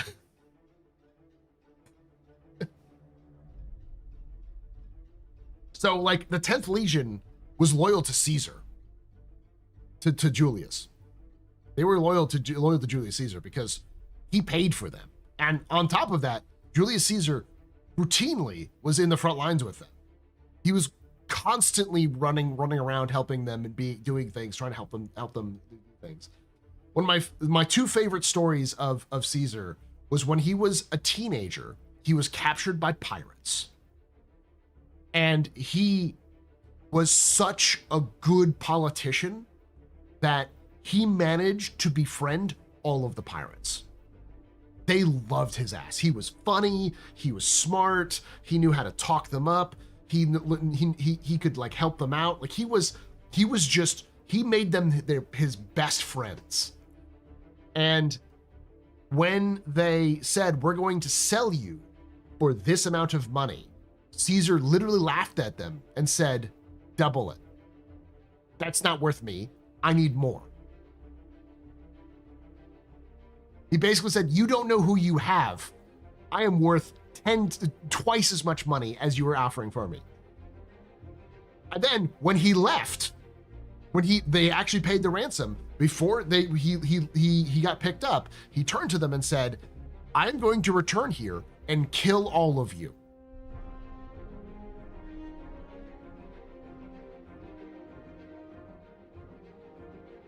And he did.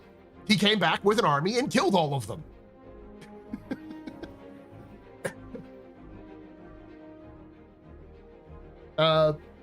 A little bit later in his life, he famously went before a statue of Alexander. Let me see.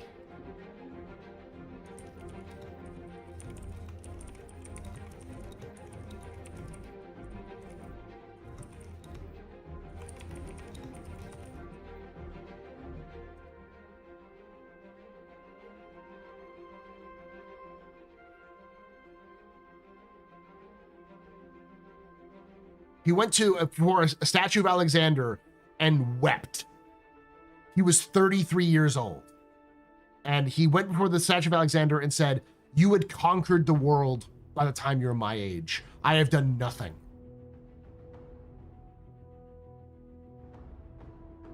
Julius Caesar lamented that he was a bitch before Alexander the Great's statue, because he's like, Alexander the Great had conquered the world by the time he was 33. I'm just a little bitch. I can't get anything done.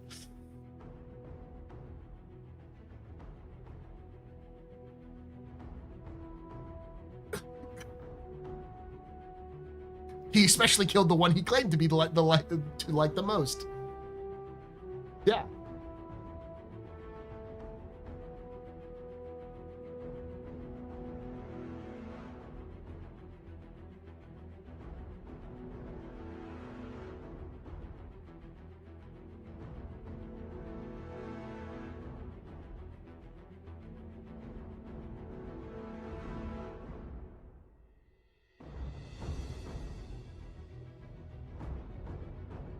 He did only rule for like 3 years. Who? Caesar or Alexander?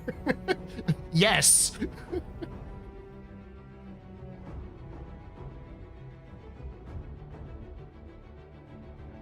Yeah, no, like, by the time the 10th Legion had conquered Rome, Julius Caesar said that speech is like, you know, welcome to the world, civilian. Go back to the world, go back to Rome, civilian. You're free. You're released of your contract. He had been their main rock for like 10 years, from Gaul to England, all the way back to fighting the Civil War. He had been dealing with this. So like, they had formed a bond with each other and with Julius Caesar himself. They used to, they lovingly called him the Bald Bastard. Was their nickname for their commander.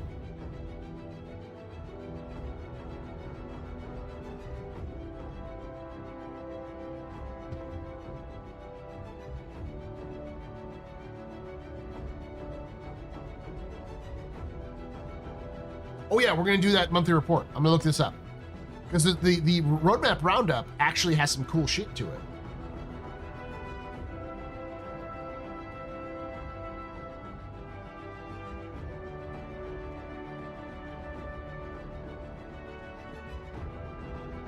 There's rain in Lorville now? Nice.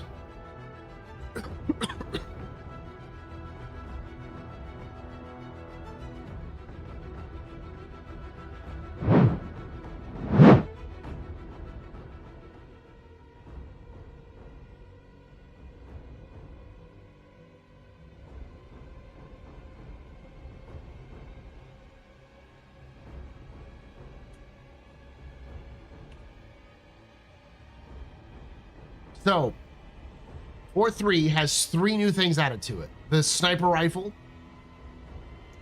dynamic snow, and a light combat stealth suit.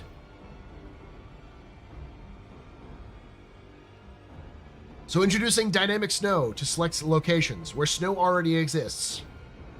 Leveraging the same environmental systems that power dynamic rain. This means snowfall will now appear based on weather conditions.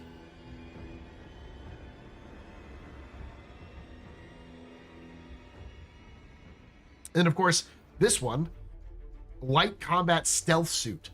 Those two things mean some important stuff. Number one, it means that dynamic snow and weather and rain are going to be expanding as they continue through, because they clearly have the technology now. And number two, in order for you to have a stealth suit, you have to have some way of not being seen. This doesn't mean you're going to be invisible, because CIG has said routinely that they don't like invisibility as part of the game. So it's likely going to be a stealth suit in the sense that you can't be scanned.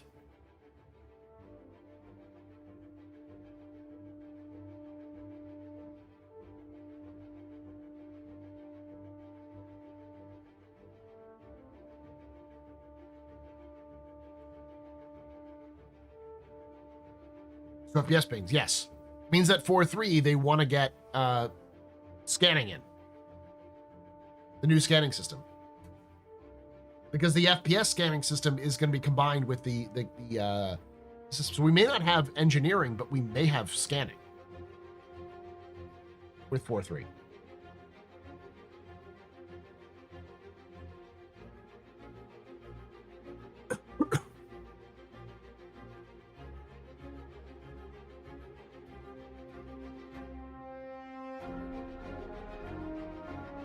Whatever I did seemed to have worked with YouTube stuff. Not gonna fuck with it again.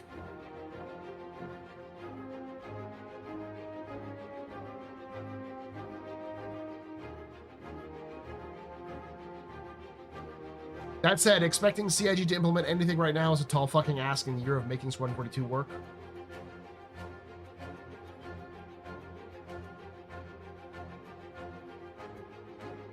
Could also just be armor. The Antietam armor was supposed to be scanning armor. Oh, was it? You're gonna see a lot of people say stealth suit as and be like, well, there should be stealth then.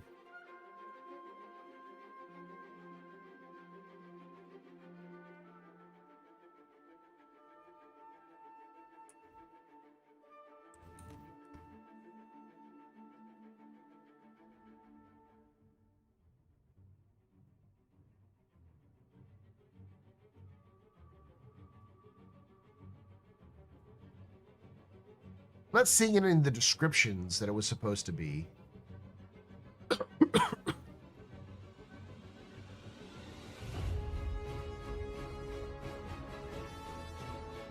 The Antietam armor set says, if you need a top-of-the-line protection enhanced with bleeding-edge technology, look no further than Antietam armor set. Developed by the award-winning engineering team at Quirinus Tech, the suit is enclosed to protect its wearer against hazardous environments and the dangers of the battlefield.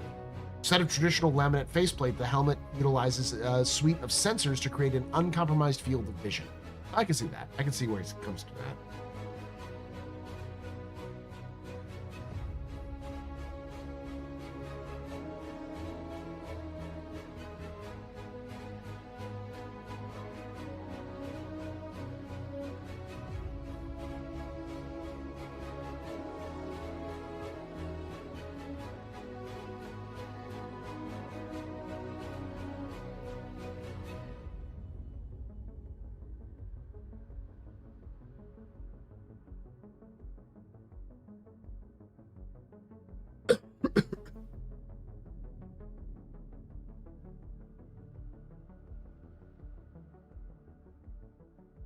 There's not a Citizen Con. It was the Antietam set was a tracking armor set. Okay.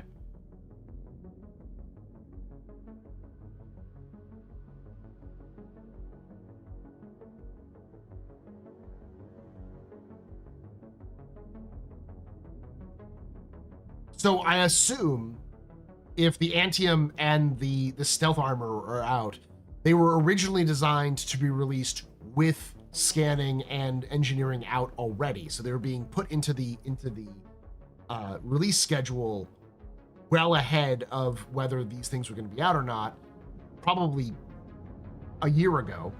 And even though engineering isn't out and scanning isn't out, they still wanted to get those in because they have them done.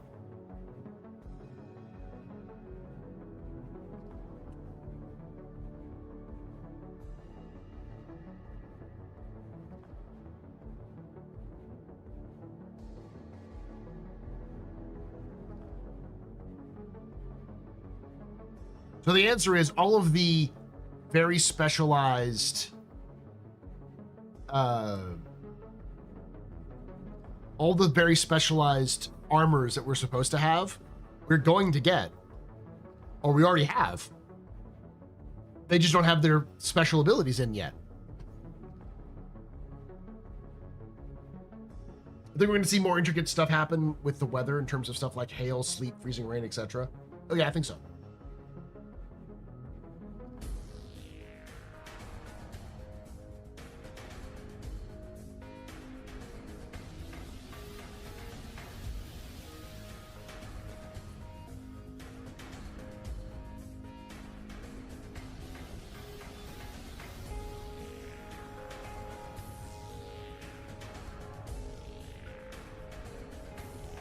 don't know if Boss is still here.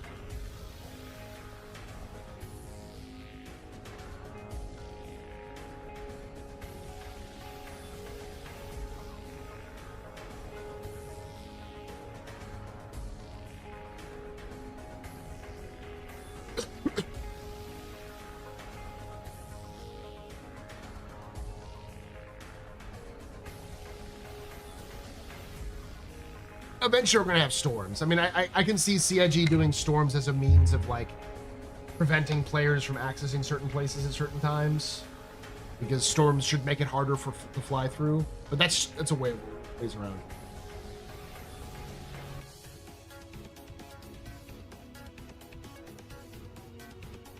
I know it's a little mean, but having waited a decade plus of CIG putting Star Citizen first without breathing a word about Squadron 42.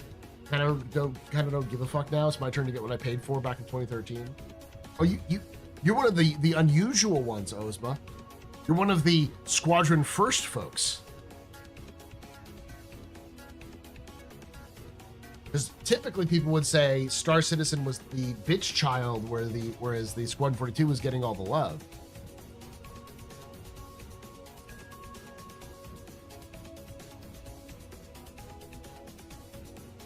They should have Storm. Yeah, they did. But that was like a built for a specific location. I assume they used systems that they want to build out in the future, but like it's probably only works in that test map that they built it in. Average tornado only affects like 1 kilometer or so. Yeah, but this is Star Citizen. They're gonna go for big. Tornadoes are gonna be like redonkulously large in Star Citizen, or they're gonna run like 16 tornadoes at once. Elizabeth, you're in the I would say not the odd one. I do have a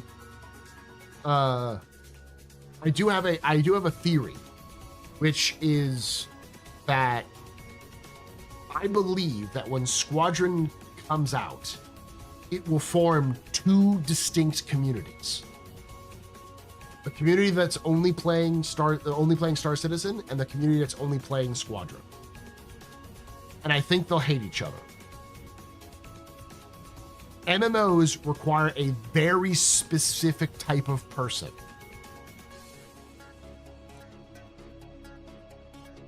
I heard Squadron Vegas was a ton of fun. Are you planning on doing it again next year? That we are, if we can make it. One of the things is that we didn't make enough money to pay off. So we ran it at a loss, which we knew was probably going to happen. So to help us make sure we can do it again next year, if you can donate money, we're still taking donations on the website right now. If you can donate a little bit of money, that would go a long way as well. But we do want to do it. But the problem is that we have to put the money up ahead of time. So if we want to do it again next year, we have to put up a fuck ton of money beforehand. And then we use the ticket sales to help get money back. But we do want to do it every year. We want to make it a yearly event.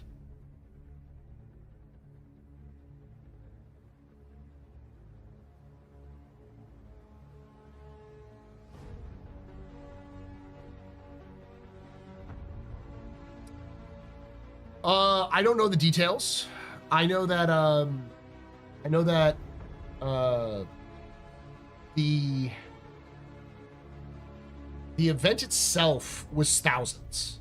So like just getting the venue was several thousand. Then you also have the merch. You have the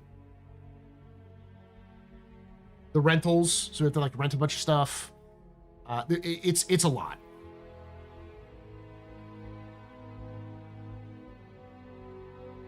I get it, Ozma. What I mean, my perspective is, I have seen this happen with Bethesda games. While I'm not a Bethesda fanboy in any way, shape, or form, I am a fan of Bethesda, and it's been funny to watch how the fans of Bethesda games treat games differently. So if you are a Elder Scrolls fan, you enjoy Morrowind, maybe you enjoy Oblivion, and maybe you enjoy Skyrim. Not as many of those folks also play Elder Scrolls Online. But there's plenty of people who play Elder Scrolls Online who don't really play the other games. And it's even worse. There's still like some people in, there's not a huge divide there, but it's still definitely a divide. But it's even worse with Fallout, because people like the original Fallout games. They like Fallout 3 or New Vegas or 4.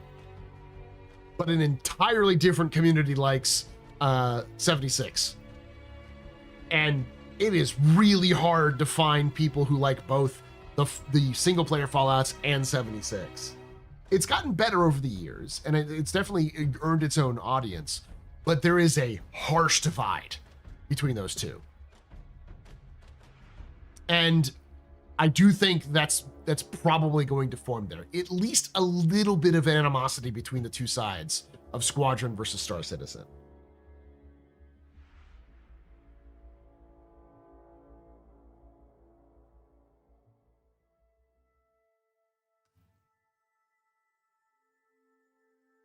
Let me clarify. I'm not resentful that CIG is working on Squadron 42. I'm unhappy that CIG lied to us about being the year of stability when actually it's the year of finishing Squadron 42. No, it's still the year of stability. It's just the year of playability. I like both. I think there's a lot of people who like both. But there's going to be a completely separate community who will form around Squadron that doesn't exist right now. And when it does, there probably is going to be a lot of resistance to moving from Squadron to Star Citizen.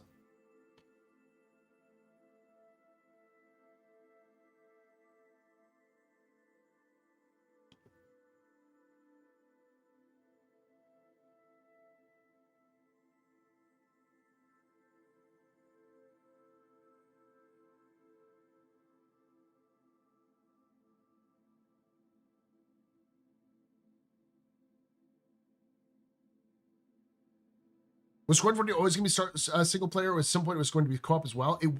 When it was originally pitched, the idea was that they were going to have co-op. But when Aaron Roberts came on, that was the first thing he pulled. He said, we're not going to do co-op anymore. Not because they thought the co-op was bad, but they didn't think that the co-op would work. It wasn't immersive. It wasn't really going to work well with what they wanted to do. So the original plan was to do Squadron 42, and then a patch after Squadron 42, some patches after Squadron 42, they would add in a co-op mode where you could play each of the missions in co-op, but you wouldn't be able to play the whole story in co-op. And yeah, I sat on the fringe of each of these groups, and they are different. Yeah, they are. This is the Hero Quest game. You are the pro tag. Yeah. I think the communication just missold what stability meant.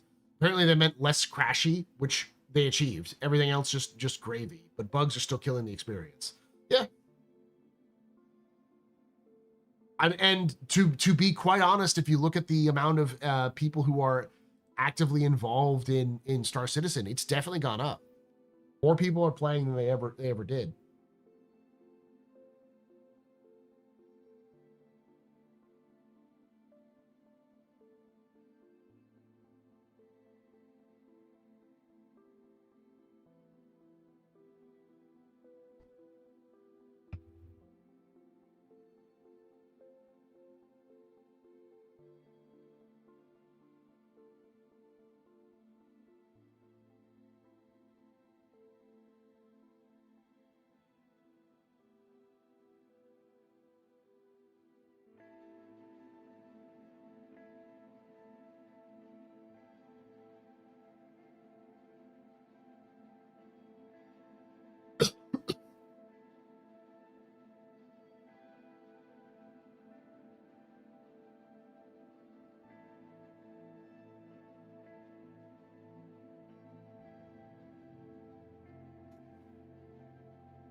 I don't think there'll be as much resistance as you think.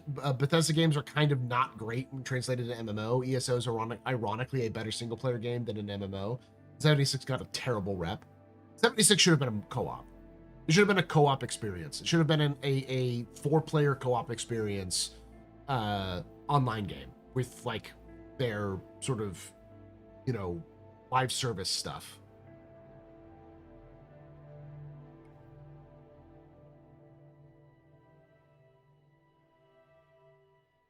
Yeah, I just see the older guard like Burks and Morph getting really fed up, though. And to be fair, those guys played thousands of hours. Not surprising they're exhausted, especially Morph.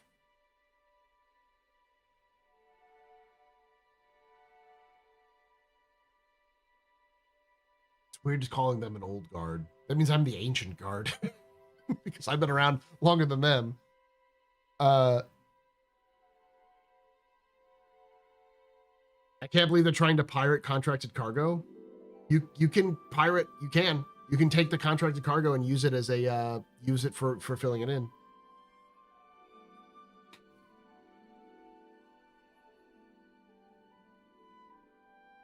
We're fossils.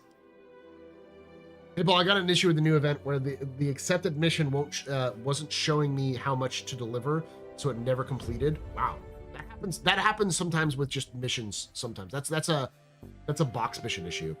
Where like sometimes if you're delivering missions, it just won't accept the amount you put in. You have to grab that says 0-1 rather than amount total.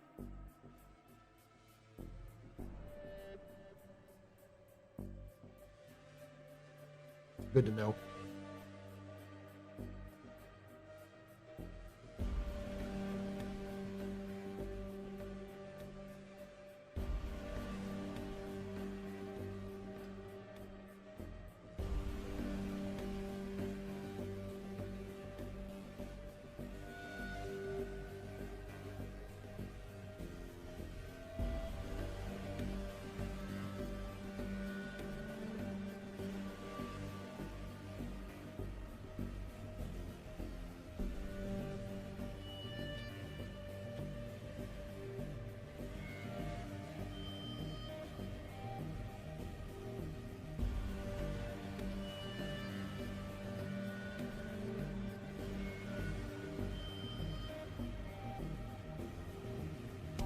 Back in 2012 to early 2013 is real insanity. I'm still shocked we got this far. I am too.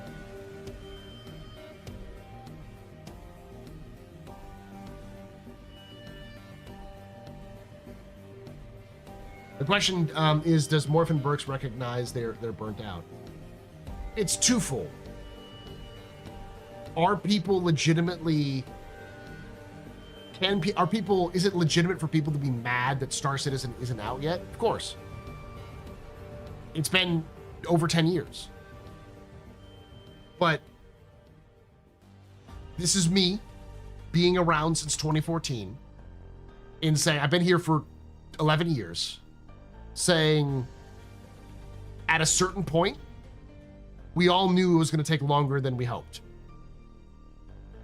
And it's been 11 years. Everyone comes to the realization that at a certain point that like, yeah, it's not coming out anytime soon. You just kind of get with what you have. Either got to be kind of okay with what's going on right now and how the game's developing, or you're not. Being mad and raging against CIG isn't going to make them develop it faster.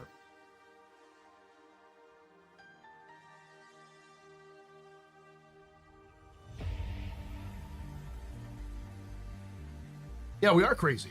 We decided to jump on the game. Like the smartest people who will back Star Citizen are waiting until 1.0 comes out and then plays it then.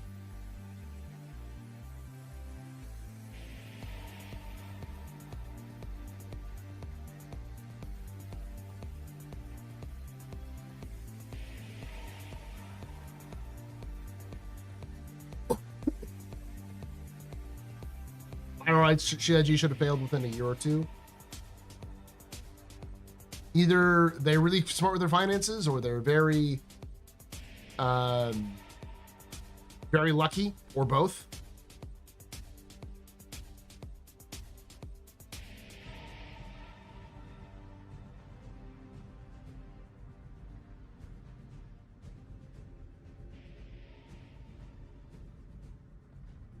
Yeah, they can be mad, absolutely, but after a bit, you either stop playing and move on, or stop being mad and recognize the reality doesn't bend to you, and that it's changed. Honestly, I came into the project in 2013 expecting a 0.1% chance of Squadron 42 and 5 to 7, and a big fat fail for Star Citizen. So I'm plenty chill given they exceeded my expectations. I remember in 2014 hearing a lot of people talk about how they would be absolutely surprised, absolutely gobsmacked if Star Citizen managed to get a third of what they promised into a game. And I'd say CIG with Star Citizen has hit at least a third, probably more like half to almost 75% in terms of content and features. There's still features that they need to add in, but they have some of those basics already in. Like, not dogfighting. Is bounty hunting exactly where it should be? Absolutely not. Is it in the game? Yeah. Is mining in the game? Yeah. Salvage? Yeah. Racing was in the game for a while. I think they had taken up because of 4.0, but it was in the game. You know, trade is in the game. Quantum travel, combat, FPS combat, boarding ships, disabling ships. Scramble races. I'm not talking about scramble races. I'm talking about like actual racing you could do with like the time trials and stuff like that. Server meshing is in now. Like,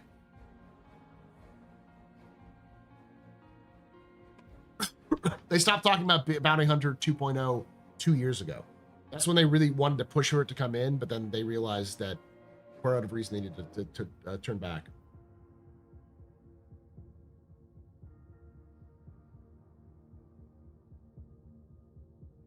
Basically, they're waiting for dynamic meshing.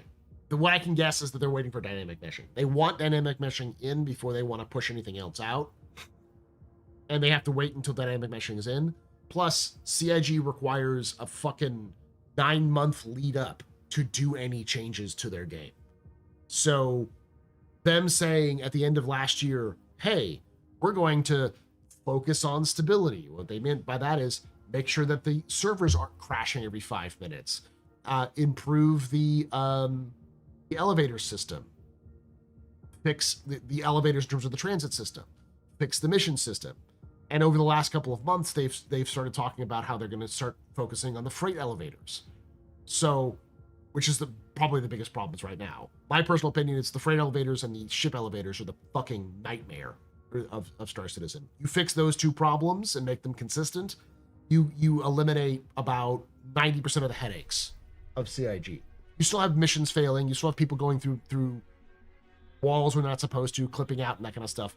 Those sort of things are things that need to be fixed, but they're more niche in terms of experiences than like me losing my ship to a fucking a ship elevator or a mission not completing because of a freight elevator failure.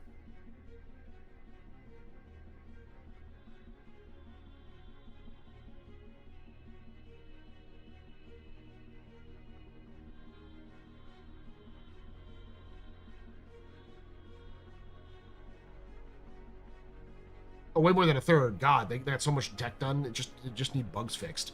Some systems updated, a few connected loops, a bit of tech. Really, they got so much done.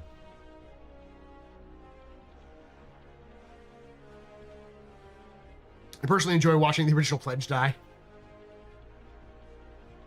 I gotta know what's holding back Nyx at this point. Dynamic server meshing. It's the issue with Nyx isn't its content, it's the tech.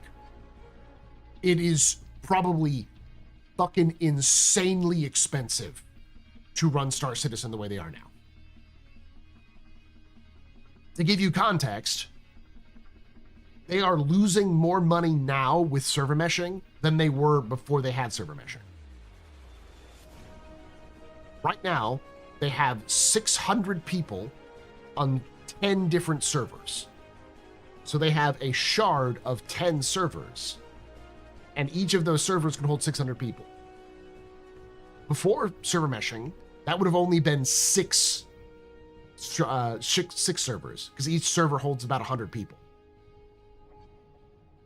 So They are spending 40% more money on their servers than they were last year. If they don't have dynamic server meshing and they add NICs, no fucking way. There's absolutely no fucking way that they are able to keep that money going.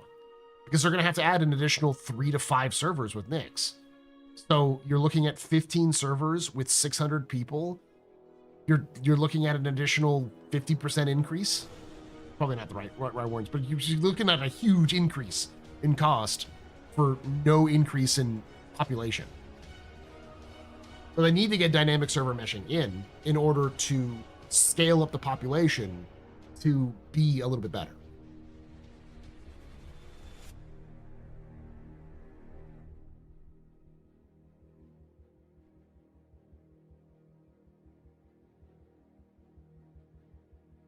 I still think the original Kickstarter pitch is the pitch that claimed they could win the Nobel Prize in physics through just game devs, single shard universe, my ass. I think they're still going to get as close as they can to that.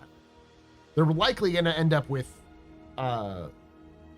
hubs. So you'll have, North America, Oceania, Asia, Europe as their own, universes, but you can still hop between them.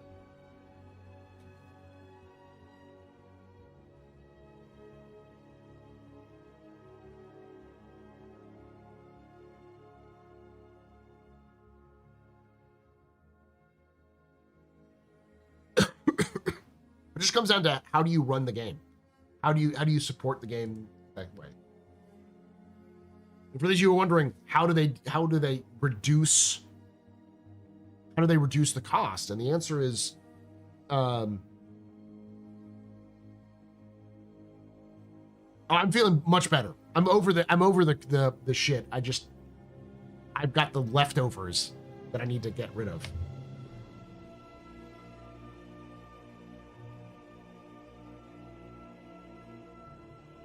Thank you, Victoria, though. Yeah, hopefully it's good. I don't know if they've been posted yet. I think they are being posted soon, though. From the sounds of things, the people who went there had a good time, and from all the posts I've seen people post about it on like social media about it, people said, "Great, I want to go next year." So it's like we fucking succeeded. We now just need to make sure that we have one next year. It's just going to be expensive. We don't want to make money off of it, obviously. We want to be able to pay for it. But any money we can make off of it, we can use for the next year to help pay for it, because holy fuck. I don't want to use this term specifically as a hard and fast money, because it may be more or less than this. But 10,000 is what I think it costed. It cost. All I know is that we were just shy of being in a good position for it.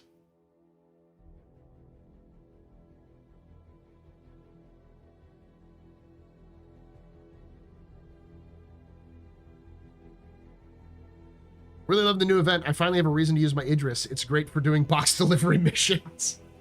If you get through the intro levels, intro missions, I'm sure it'll be fine. From what I've heard, in like a lot of problems, is that it's the intro missions. If you can't do the intro missions, you can't get started on them. I'm doing it in my Polaris.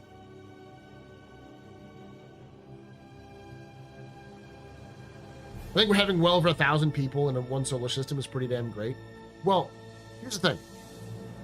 What they need to do is when they get the dynamic meshing, it becomes easier because they can have 1,000 people in 10 servers. And the way that works is you spread out. As people spread out in a server in the game, the dynamic meshing will just change where the servers are located based off of population. Dynamic 1 is just set parameters that will change based off of the population in flux. So it'll change in process rather than being set when they like set up the servers, they set them there. They'll change based off of what it is, wherever it is. They'll still have 10 servers, but they can increase the population because when you have a concentrated population in a place like Hathor or Stormbreaker, the servers can go, there's a lot of people here. Let's change it so that there are 2 servers covering just these areas, and everything else can have the 8 servers spread out amongst those areas. That way, there's a little bit more responsive, so they can guarantee the experience in those regions. And then as they continue on with being able to set more precise or more fluid boundaries for these servers, they can maintain the performance.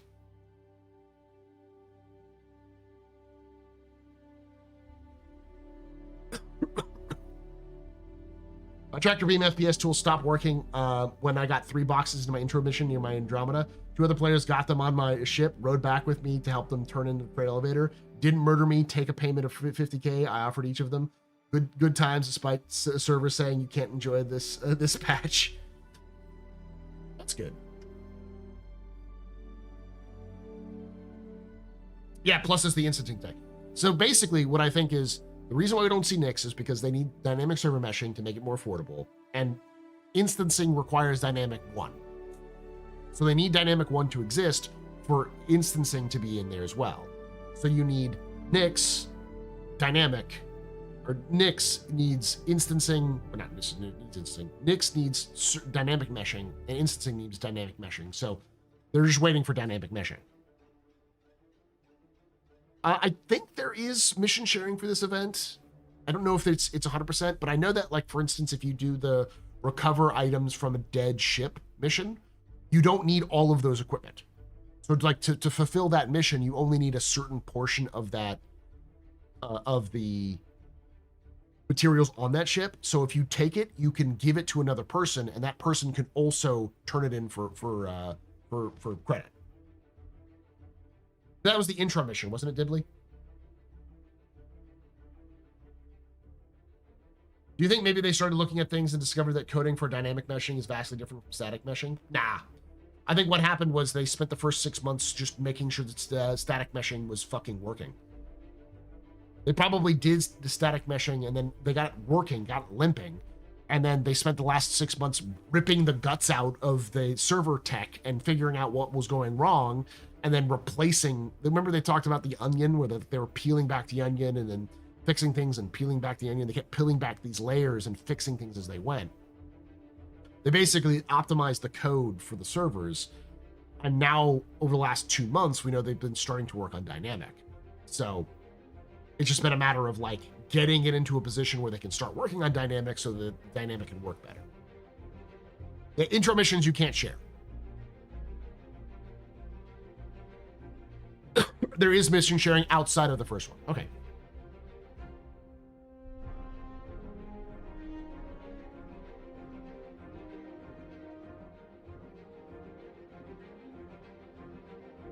Just wanted to ask any fellow Meteor owners, on a scale of garbage to ass cheeks, what are you finding it? Didn't Benoit say dynamic was way less hard than static, or am I puffing hopium in the spirit? No. Benoit's been on record multiple times saying that them as a team would have preferred to go straight to dynamic rather than do static.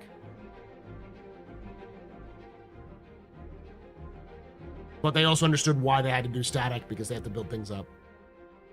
But yeah, he said that the dynamic one wasn't nearly as hard as people thought it would be.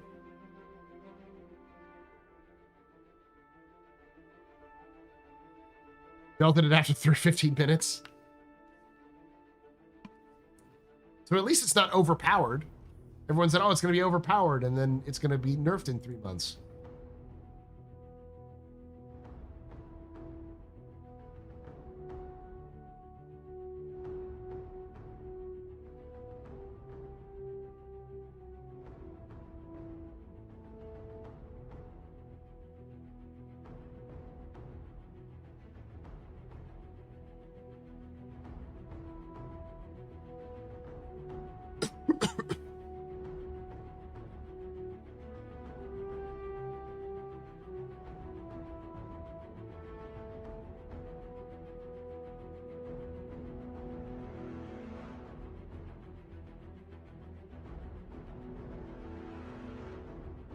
Okay, so I'm misinterpreting that dev to be dynamic server meshing will be faster. No, it's going to be faster. Probably going to be faster than static meshing, since it took them like several years to do static meshing. I always like to put it like this. There is no fundamental difference between static meshing and dynamic meshing. There's no special thing that's going to make dynamic meshing different. What dynamic meshing is taking static meshing and then changing it based off of parameters. It's a program. They're developing a program that will then change the boundaries, my voice, change the boundaries of the dynamic, of the static mesh on the fly. The hard part about dynamic is what parameters do you set to cause those things to change? You have to set, is it performance based? Is it population based? Is it entity based? Like, what is the static, what are the parameters that you set for the changing of the boundaries for, dynamic? Because everything else is the same. Oh, what happens if I'm in one server and then I get migrated into another server? That happens all the time now. You go between server boundaries all the time. You just don't always notice that you go between the server boundaries. You just do. Sometimes you get taken out of quantum, but it happens pretty common.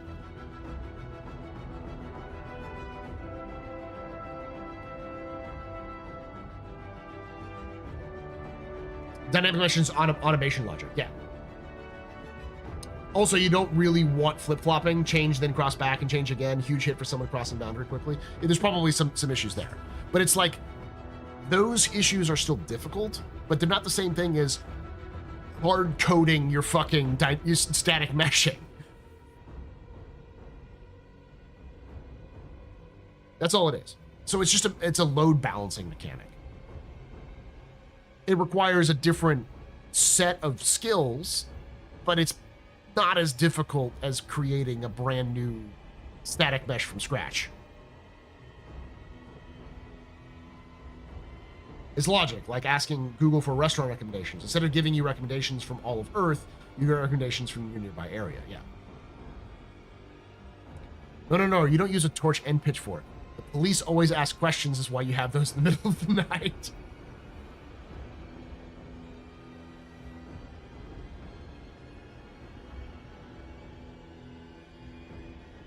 I mean, I've heard X-Tech is coming in X months or years. CIG always delivered, but they do not do timelines.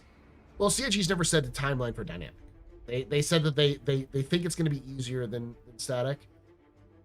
And based off of what I know about the tech, it seems like it's going to be faster.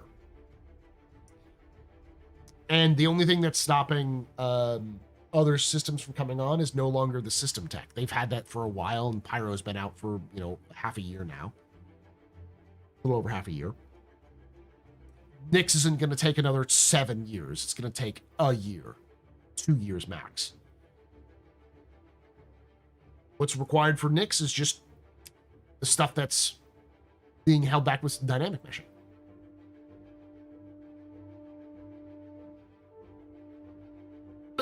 Like I said, I wouldn't be surprised if CIG does a Nyx playground like they did with the Pyro playground, where players will be able to test out Nyx as a system on their own. The thing that's stopping them from going full bore on Nyx is just the cost of having Nyx as an additional system. The Nyx Nook, yeah.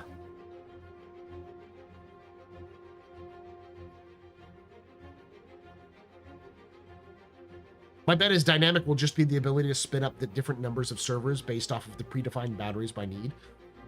But none of those servers will be capable of handling all players in one. No, they won't. There's going to be a maximum cap for each server.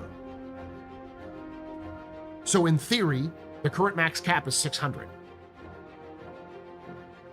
You can have 600 players in one server, in theory. I've seen 300 players in a server, and servers do okay. But in order for them to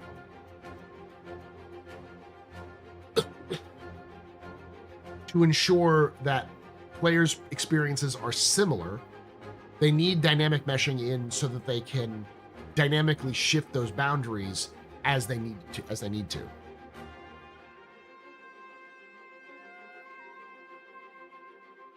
The Pyro Sunflare's dynamic mesh thing too? No, the Pyro Flare is a engineering issue. They don't have full engineering in. When engineering comes in, then they'll do the Pyro Flares back. Just like Nyx needs new scanning tech, the new scanning stuff they're putting in, because it's like its gimmick is it's dark, hard to scan. Better for them is they can pay for cheaper servers because each server is a smaller share of the load. Yeah, I agree. It sounds faster. I just hope that sounds and is are more than distantly related this time.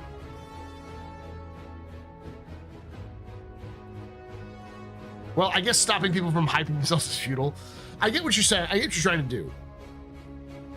I'm just what I usually try to say is I believe these things are going to happen. That doesn't necessarily I know is going to happen, but I also know that you give CIG 9 months, minimum 9 months to do anything. So if CIG started working on dynamic meshing in June, right? Hardcore in June, it's not going to be done until 9 months after June. So what is that, 6?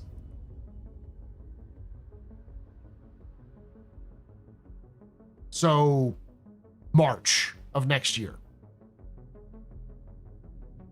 Earliest dynamic will be done in March of next year.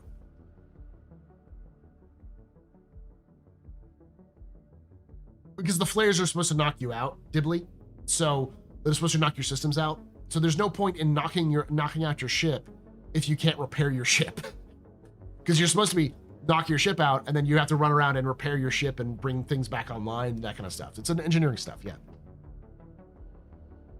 Yeah, we all know how to handle CIG-ness without crashing out. So like me saying, yeah, they're working on dynamic meshing. It means that, and we know that Nyx isn't coming out until meshing is in, then don't expect Nyx to come in until March of next year. But Paul, you could have 9 pregnant women make a baby in a month. But I mean, that's optimistic, saying CIG can get dynamic meshing by March. I would say it's much more likely June where we'll see it. June of next year.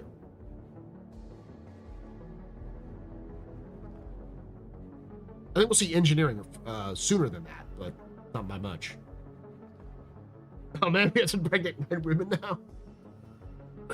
Where's Elon Musk when you need him? We're all adults here, presumably. Most of us are what's the old joke? Men grow old, they don't grow up. Follow the ketamine. When you're more optimistic than CR, you gotta chill, yeah.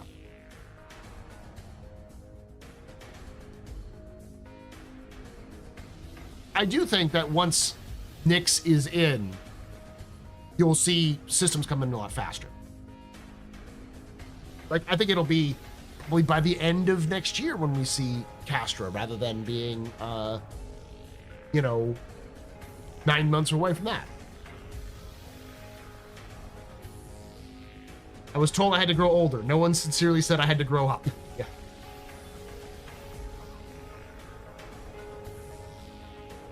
Wait, we need Elon Musk? Do we need to destroy rockets? No, we need to impregnate 9 women quickly.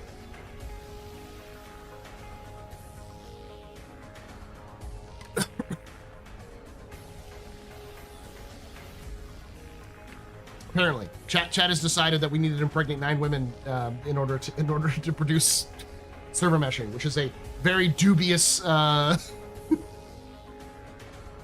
one needs Elon Musk.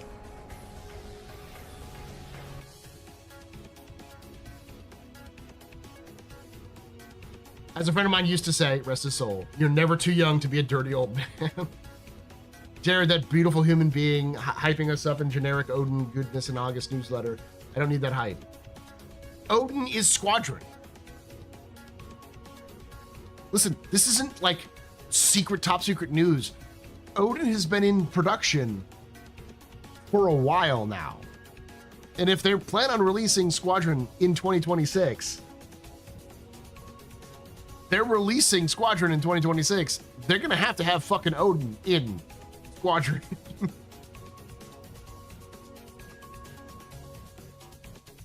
Yeah, I don't want to talk about that, Velocity.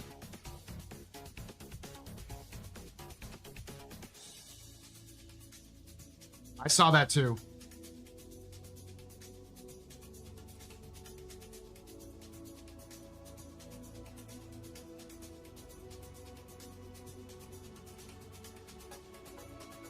Yeah, I think we know that Nyx is in gray box.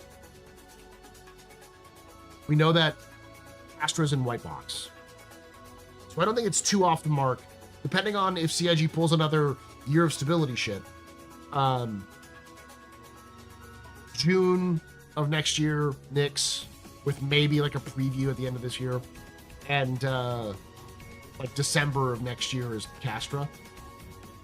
Because I don't see, and I can't tell if there's anything they'll need to do once they get Nyx in, because Nyx is going to be around the same time that they have Dynamic in. And also probably shortly after that, or around that time, instancing for like missions and such. So I don't see anything that would be required for Castra, because it doesn't really have a gimmick like the other ones. Its gimmick is that it's a military system. So it's more in its, kind of like Stanton is a, you know, run by companies. You know, that's its gimmick. The gimmick of Castra is that it's military.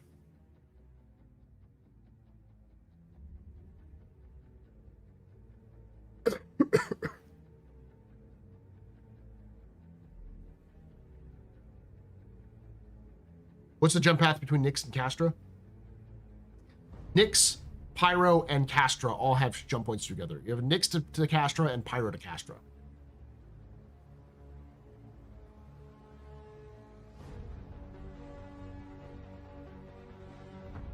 With August newsletter hinting at Odin, does this mean we might hear a date at CitizenCon? We might. We're going to have to hear a hard date in the next 6 months anyways. 6 to 9 months. What's Terra's gimmick? It's the capital. It's the semi-capital. It's going to be the closest we have to a starter system. Completely settled, completely passive. It's like you can get everything there, but it's super low in rate. It's the starting system. And when Earth comes in, it'll also be a starting system. Yeah. The cooler Earth. What's that old meme? The cool Brian, the cooler Brian, and the cool Brian, or whatever.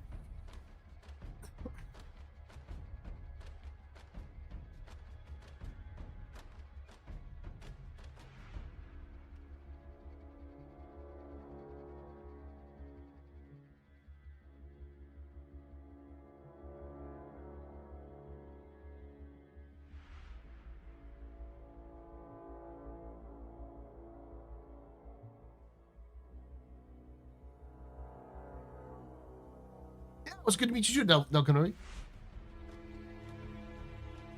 See, I told you I recognized the name. It's like, I know Del Kenobi. Yeah, Terra is Byzantium. It's Constantinople. Or Istanbul.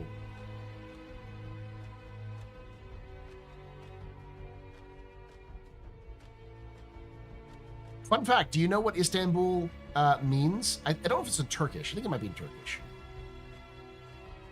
I might actually be like a Greek language. For those of you who don't know, Istanbul just means the city.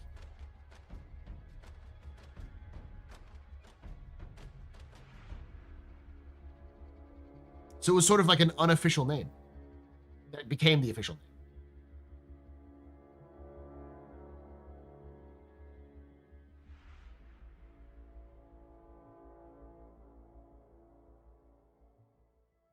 Terra is going to be the first utopian system.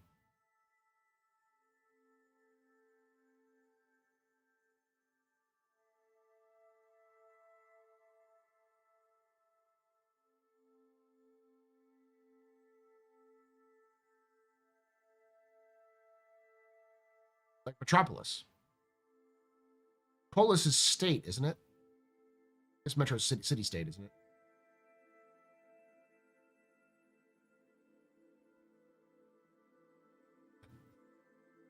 Istanbul's Constantinople. Istanbul's Constant. Yeah, I love that. Why did Constantinople get the works? That's nobody's business but the turds. Everyone loves Might Be Giants. I was first exposed to that, like a lot of people in my generation, from the Animaniacs.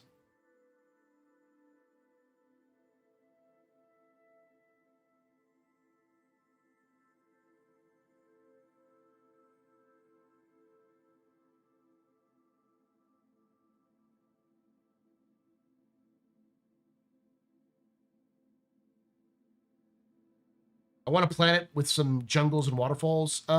Terra. Terra's gonna have that. I have a feeling that Castra is going to be the redwood planet. It's gonna have, well, like redwood forests. Magnus is the system. Berea is the planet. And Berea, I have to look it up, but I'm pretty sure it's pretty arid.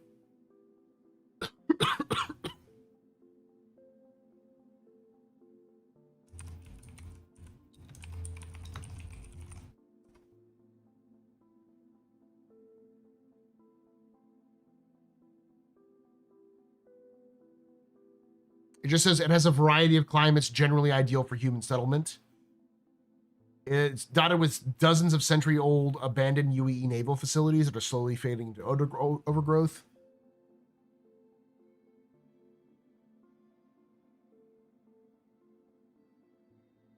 So my guess is it'll probably be a little bit of all of them.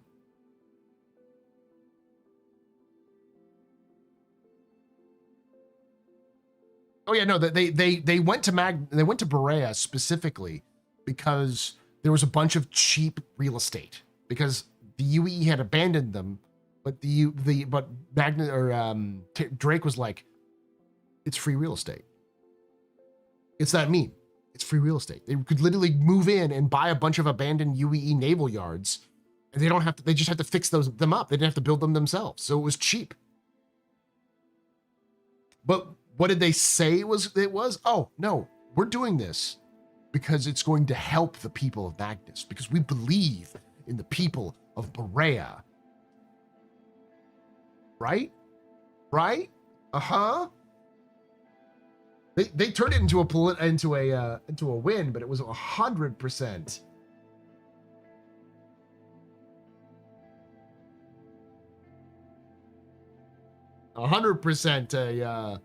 A financial decision.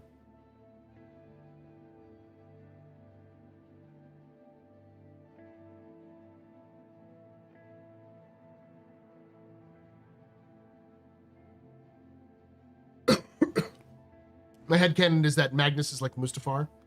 It's not nothing like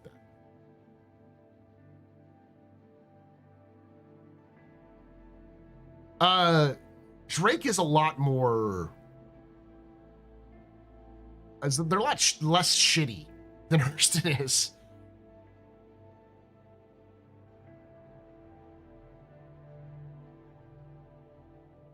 What do you think will be the sixth system? Magnus, or not Magnus, Odin. Odin's gonna be the sixth system. I think it's Odin, then Magnus, then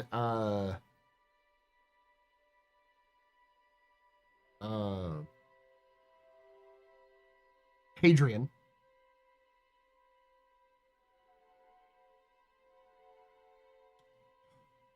Tohill, I think, is on that list, but I think Tohill has got another system between it and Astra. They're not connected. I thought they used to be connected, but they're not. Look up Tohill.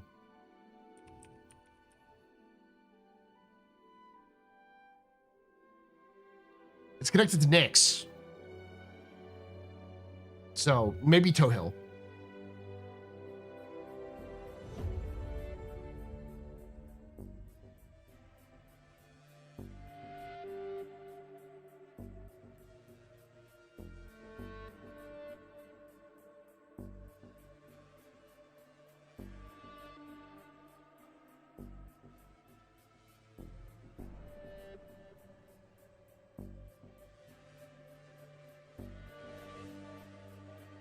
So, Odin, Hadrian, Toe Hill, Magnus, and I think Oso are going to be the next 5 systems. And I'll tell you why. Hadrian is a unique system because Hadrian is, well, first off, Odin is literally a Squadron 42 system, so it's already done. So they just have to like add that in. Hadrian is a unique system because it has nothing but gas giants and ice giants. So there's no land on Hadrian. Its main gimmick is that it's dotted with abandoned space stations.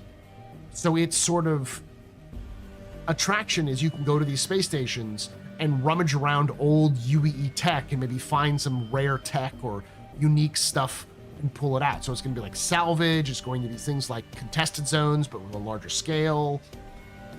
It's all about space, trade, and compact. Odin's going to be, it's technically a UEE system, but it's very lawless. Hadrian lacks a wall. It literally, the space stations are literally the wall. They were originally Hadrian's wall, where these space stations, which were littered around the jump point between it and Xi'an space.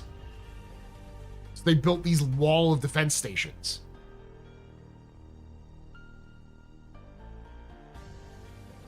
And then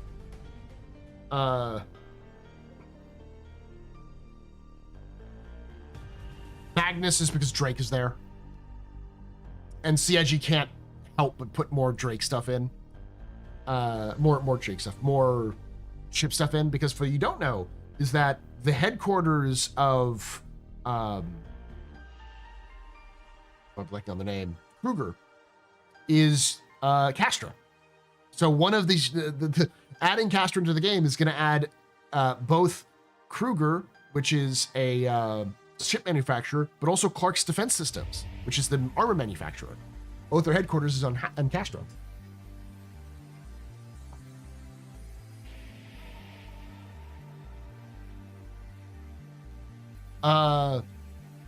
And then, yeah, so Berea, Magnus, because you have Berea, and its sort of gimmick is it is technically a lawful system, but it's very on the edge. It's more lawful than it is a UEE represented system. It's more lawful than Odin is, but it's a little less lawful than, Stanton.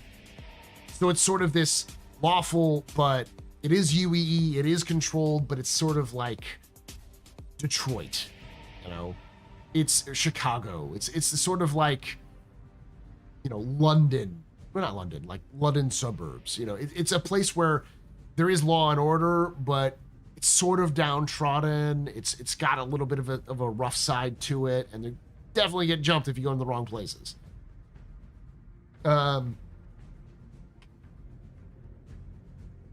So Odin, Hadrian, Magnus.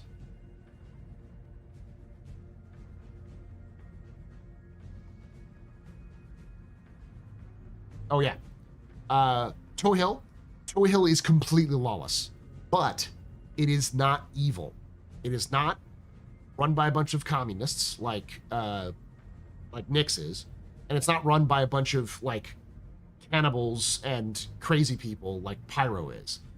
Toe Hill is libertarian, I guess you could say. It has a free port on Toe Hill 3, and it's where it's got one landing zone. But it's a place where the rich, the poor, and the outlaws all intermingle with each other.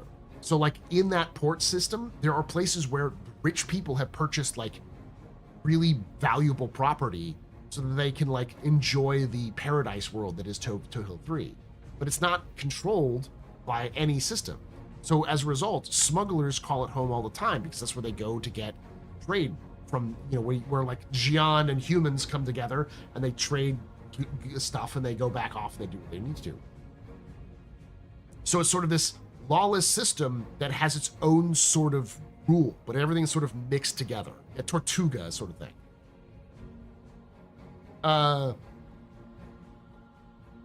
Like people don't like just stab each other, but there is some law and order.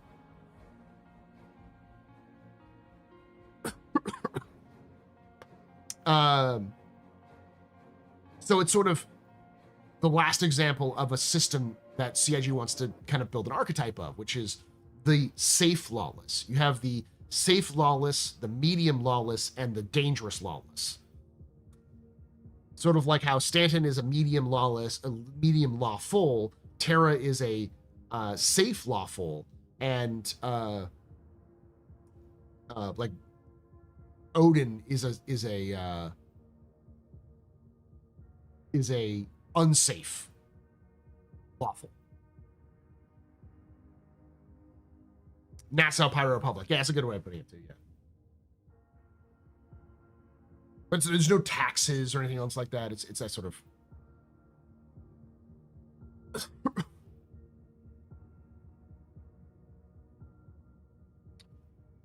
and then Oso is one of the other examples, which is completely abandoned. Oso is a fair chance act system. It's where the Osoians live. But it's mostly abandoned. But it's super rich and abundant. To give you an idea, this is Oso 2.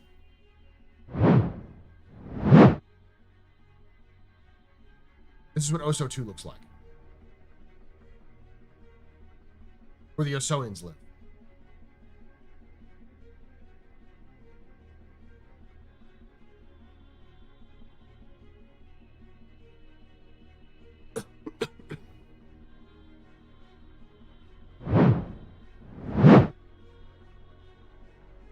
All right, let me show you why we're not going to get Vega for a bit.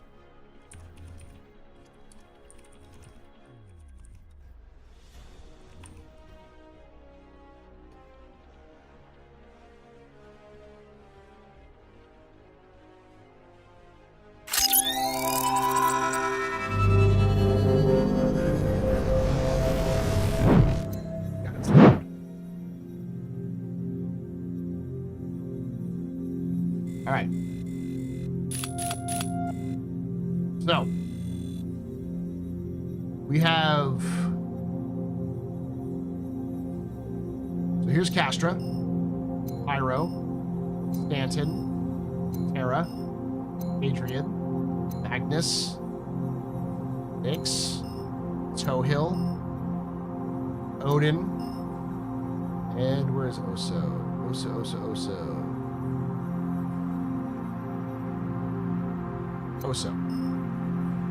So before we get Vega, we have to have Bremen.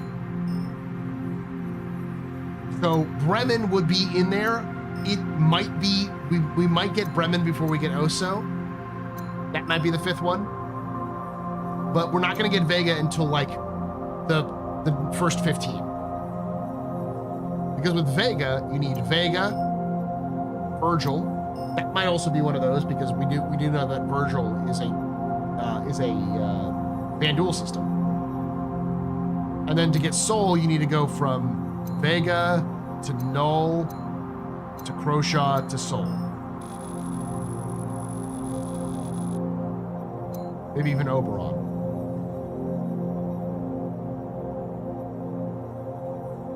Or Tani.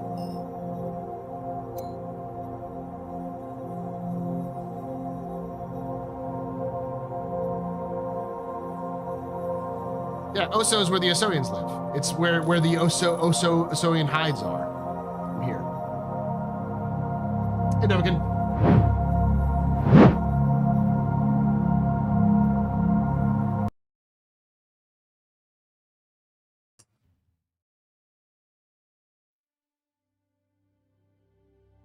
could also alter this map. That's true, but they don't seem to want to.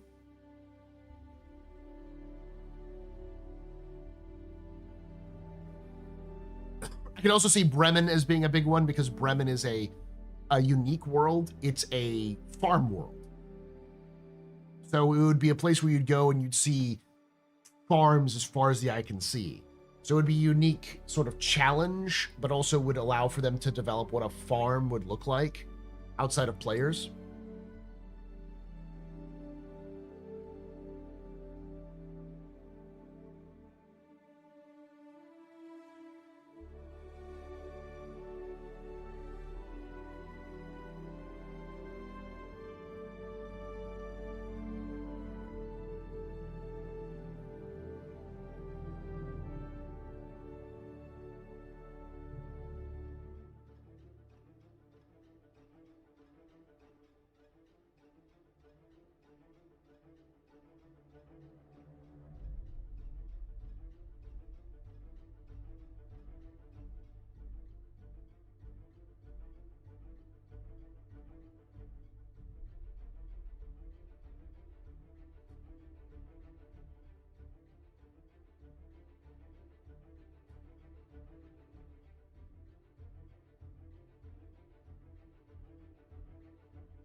All right.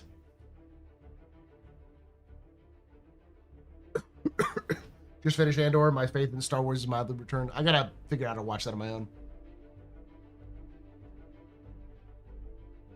All right, y'all. I've been streaming for almost 4 hours. I'm gonna call it a night. And luckily, the YouTube has only died once, so I think I figured out how to fix the problem. So no more problems there. Huzzah. Great success.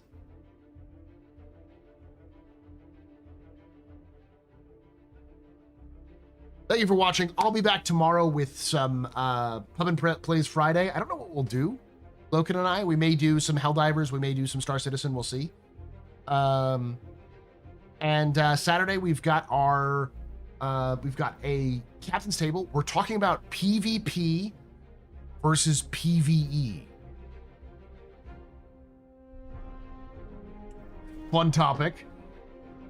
How to balance them? Can you balance them? What are what's good and what's bad?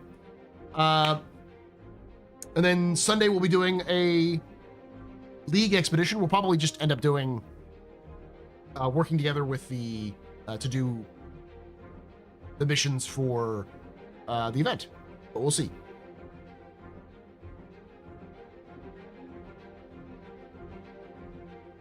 Good luck, buddy. We'll see what we can do. Thank you for hanging out.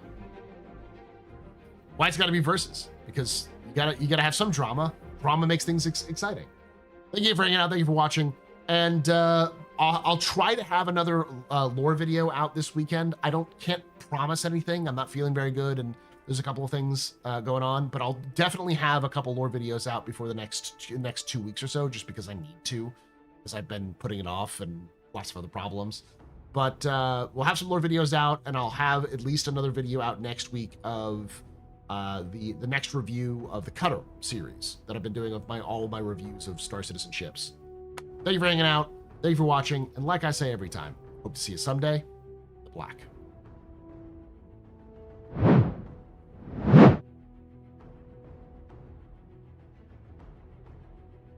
Yeah, I had to recover. That's the problem. I have to recover both sickness and Quantum Vegas.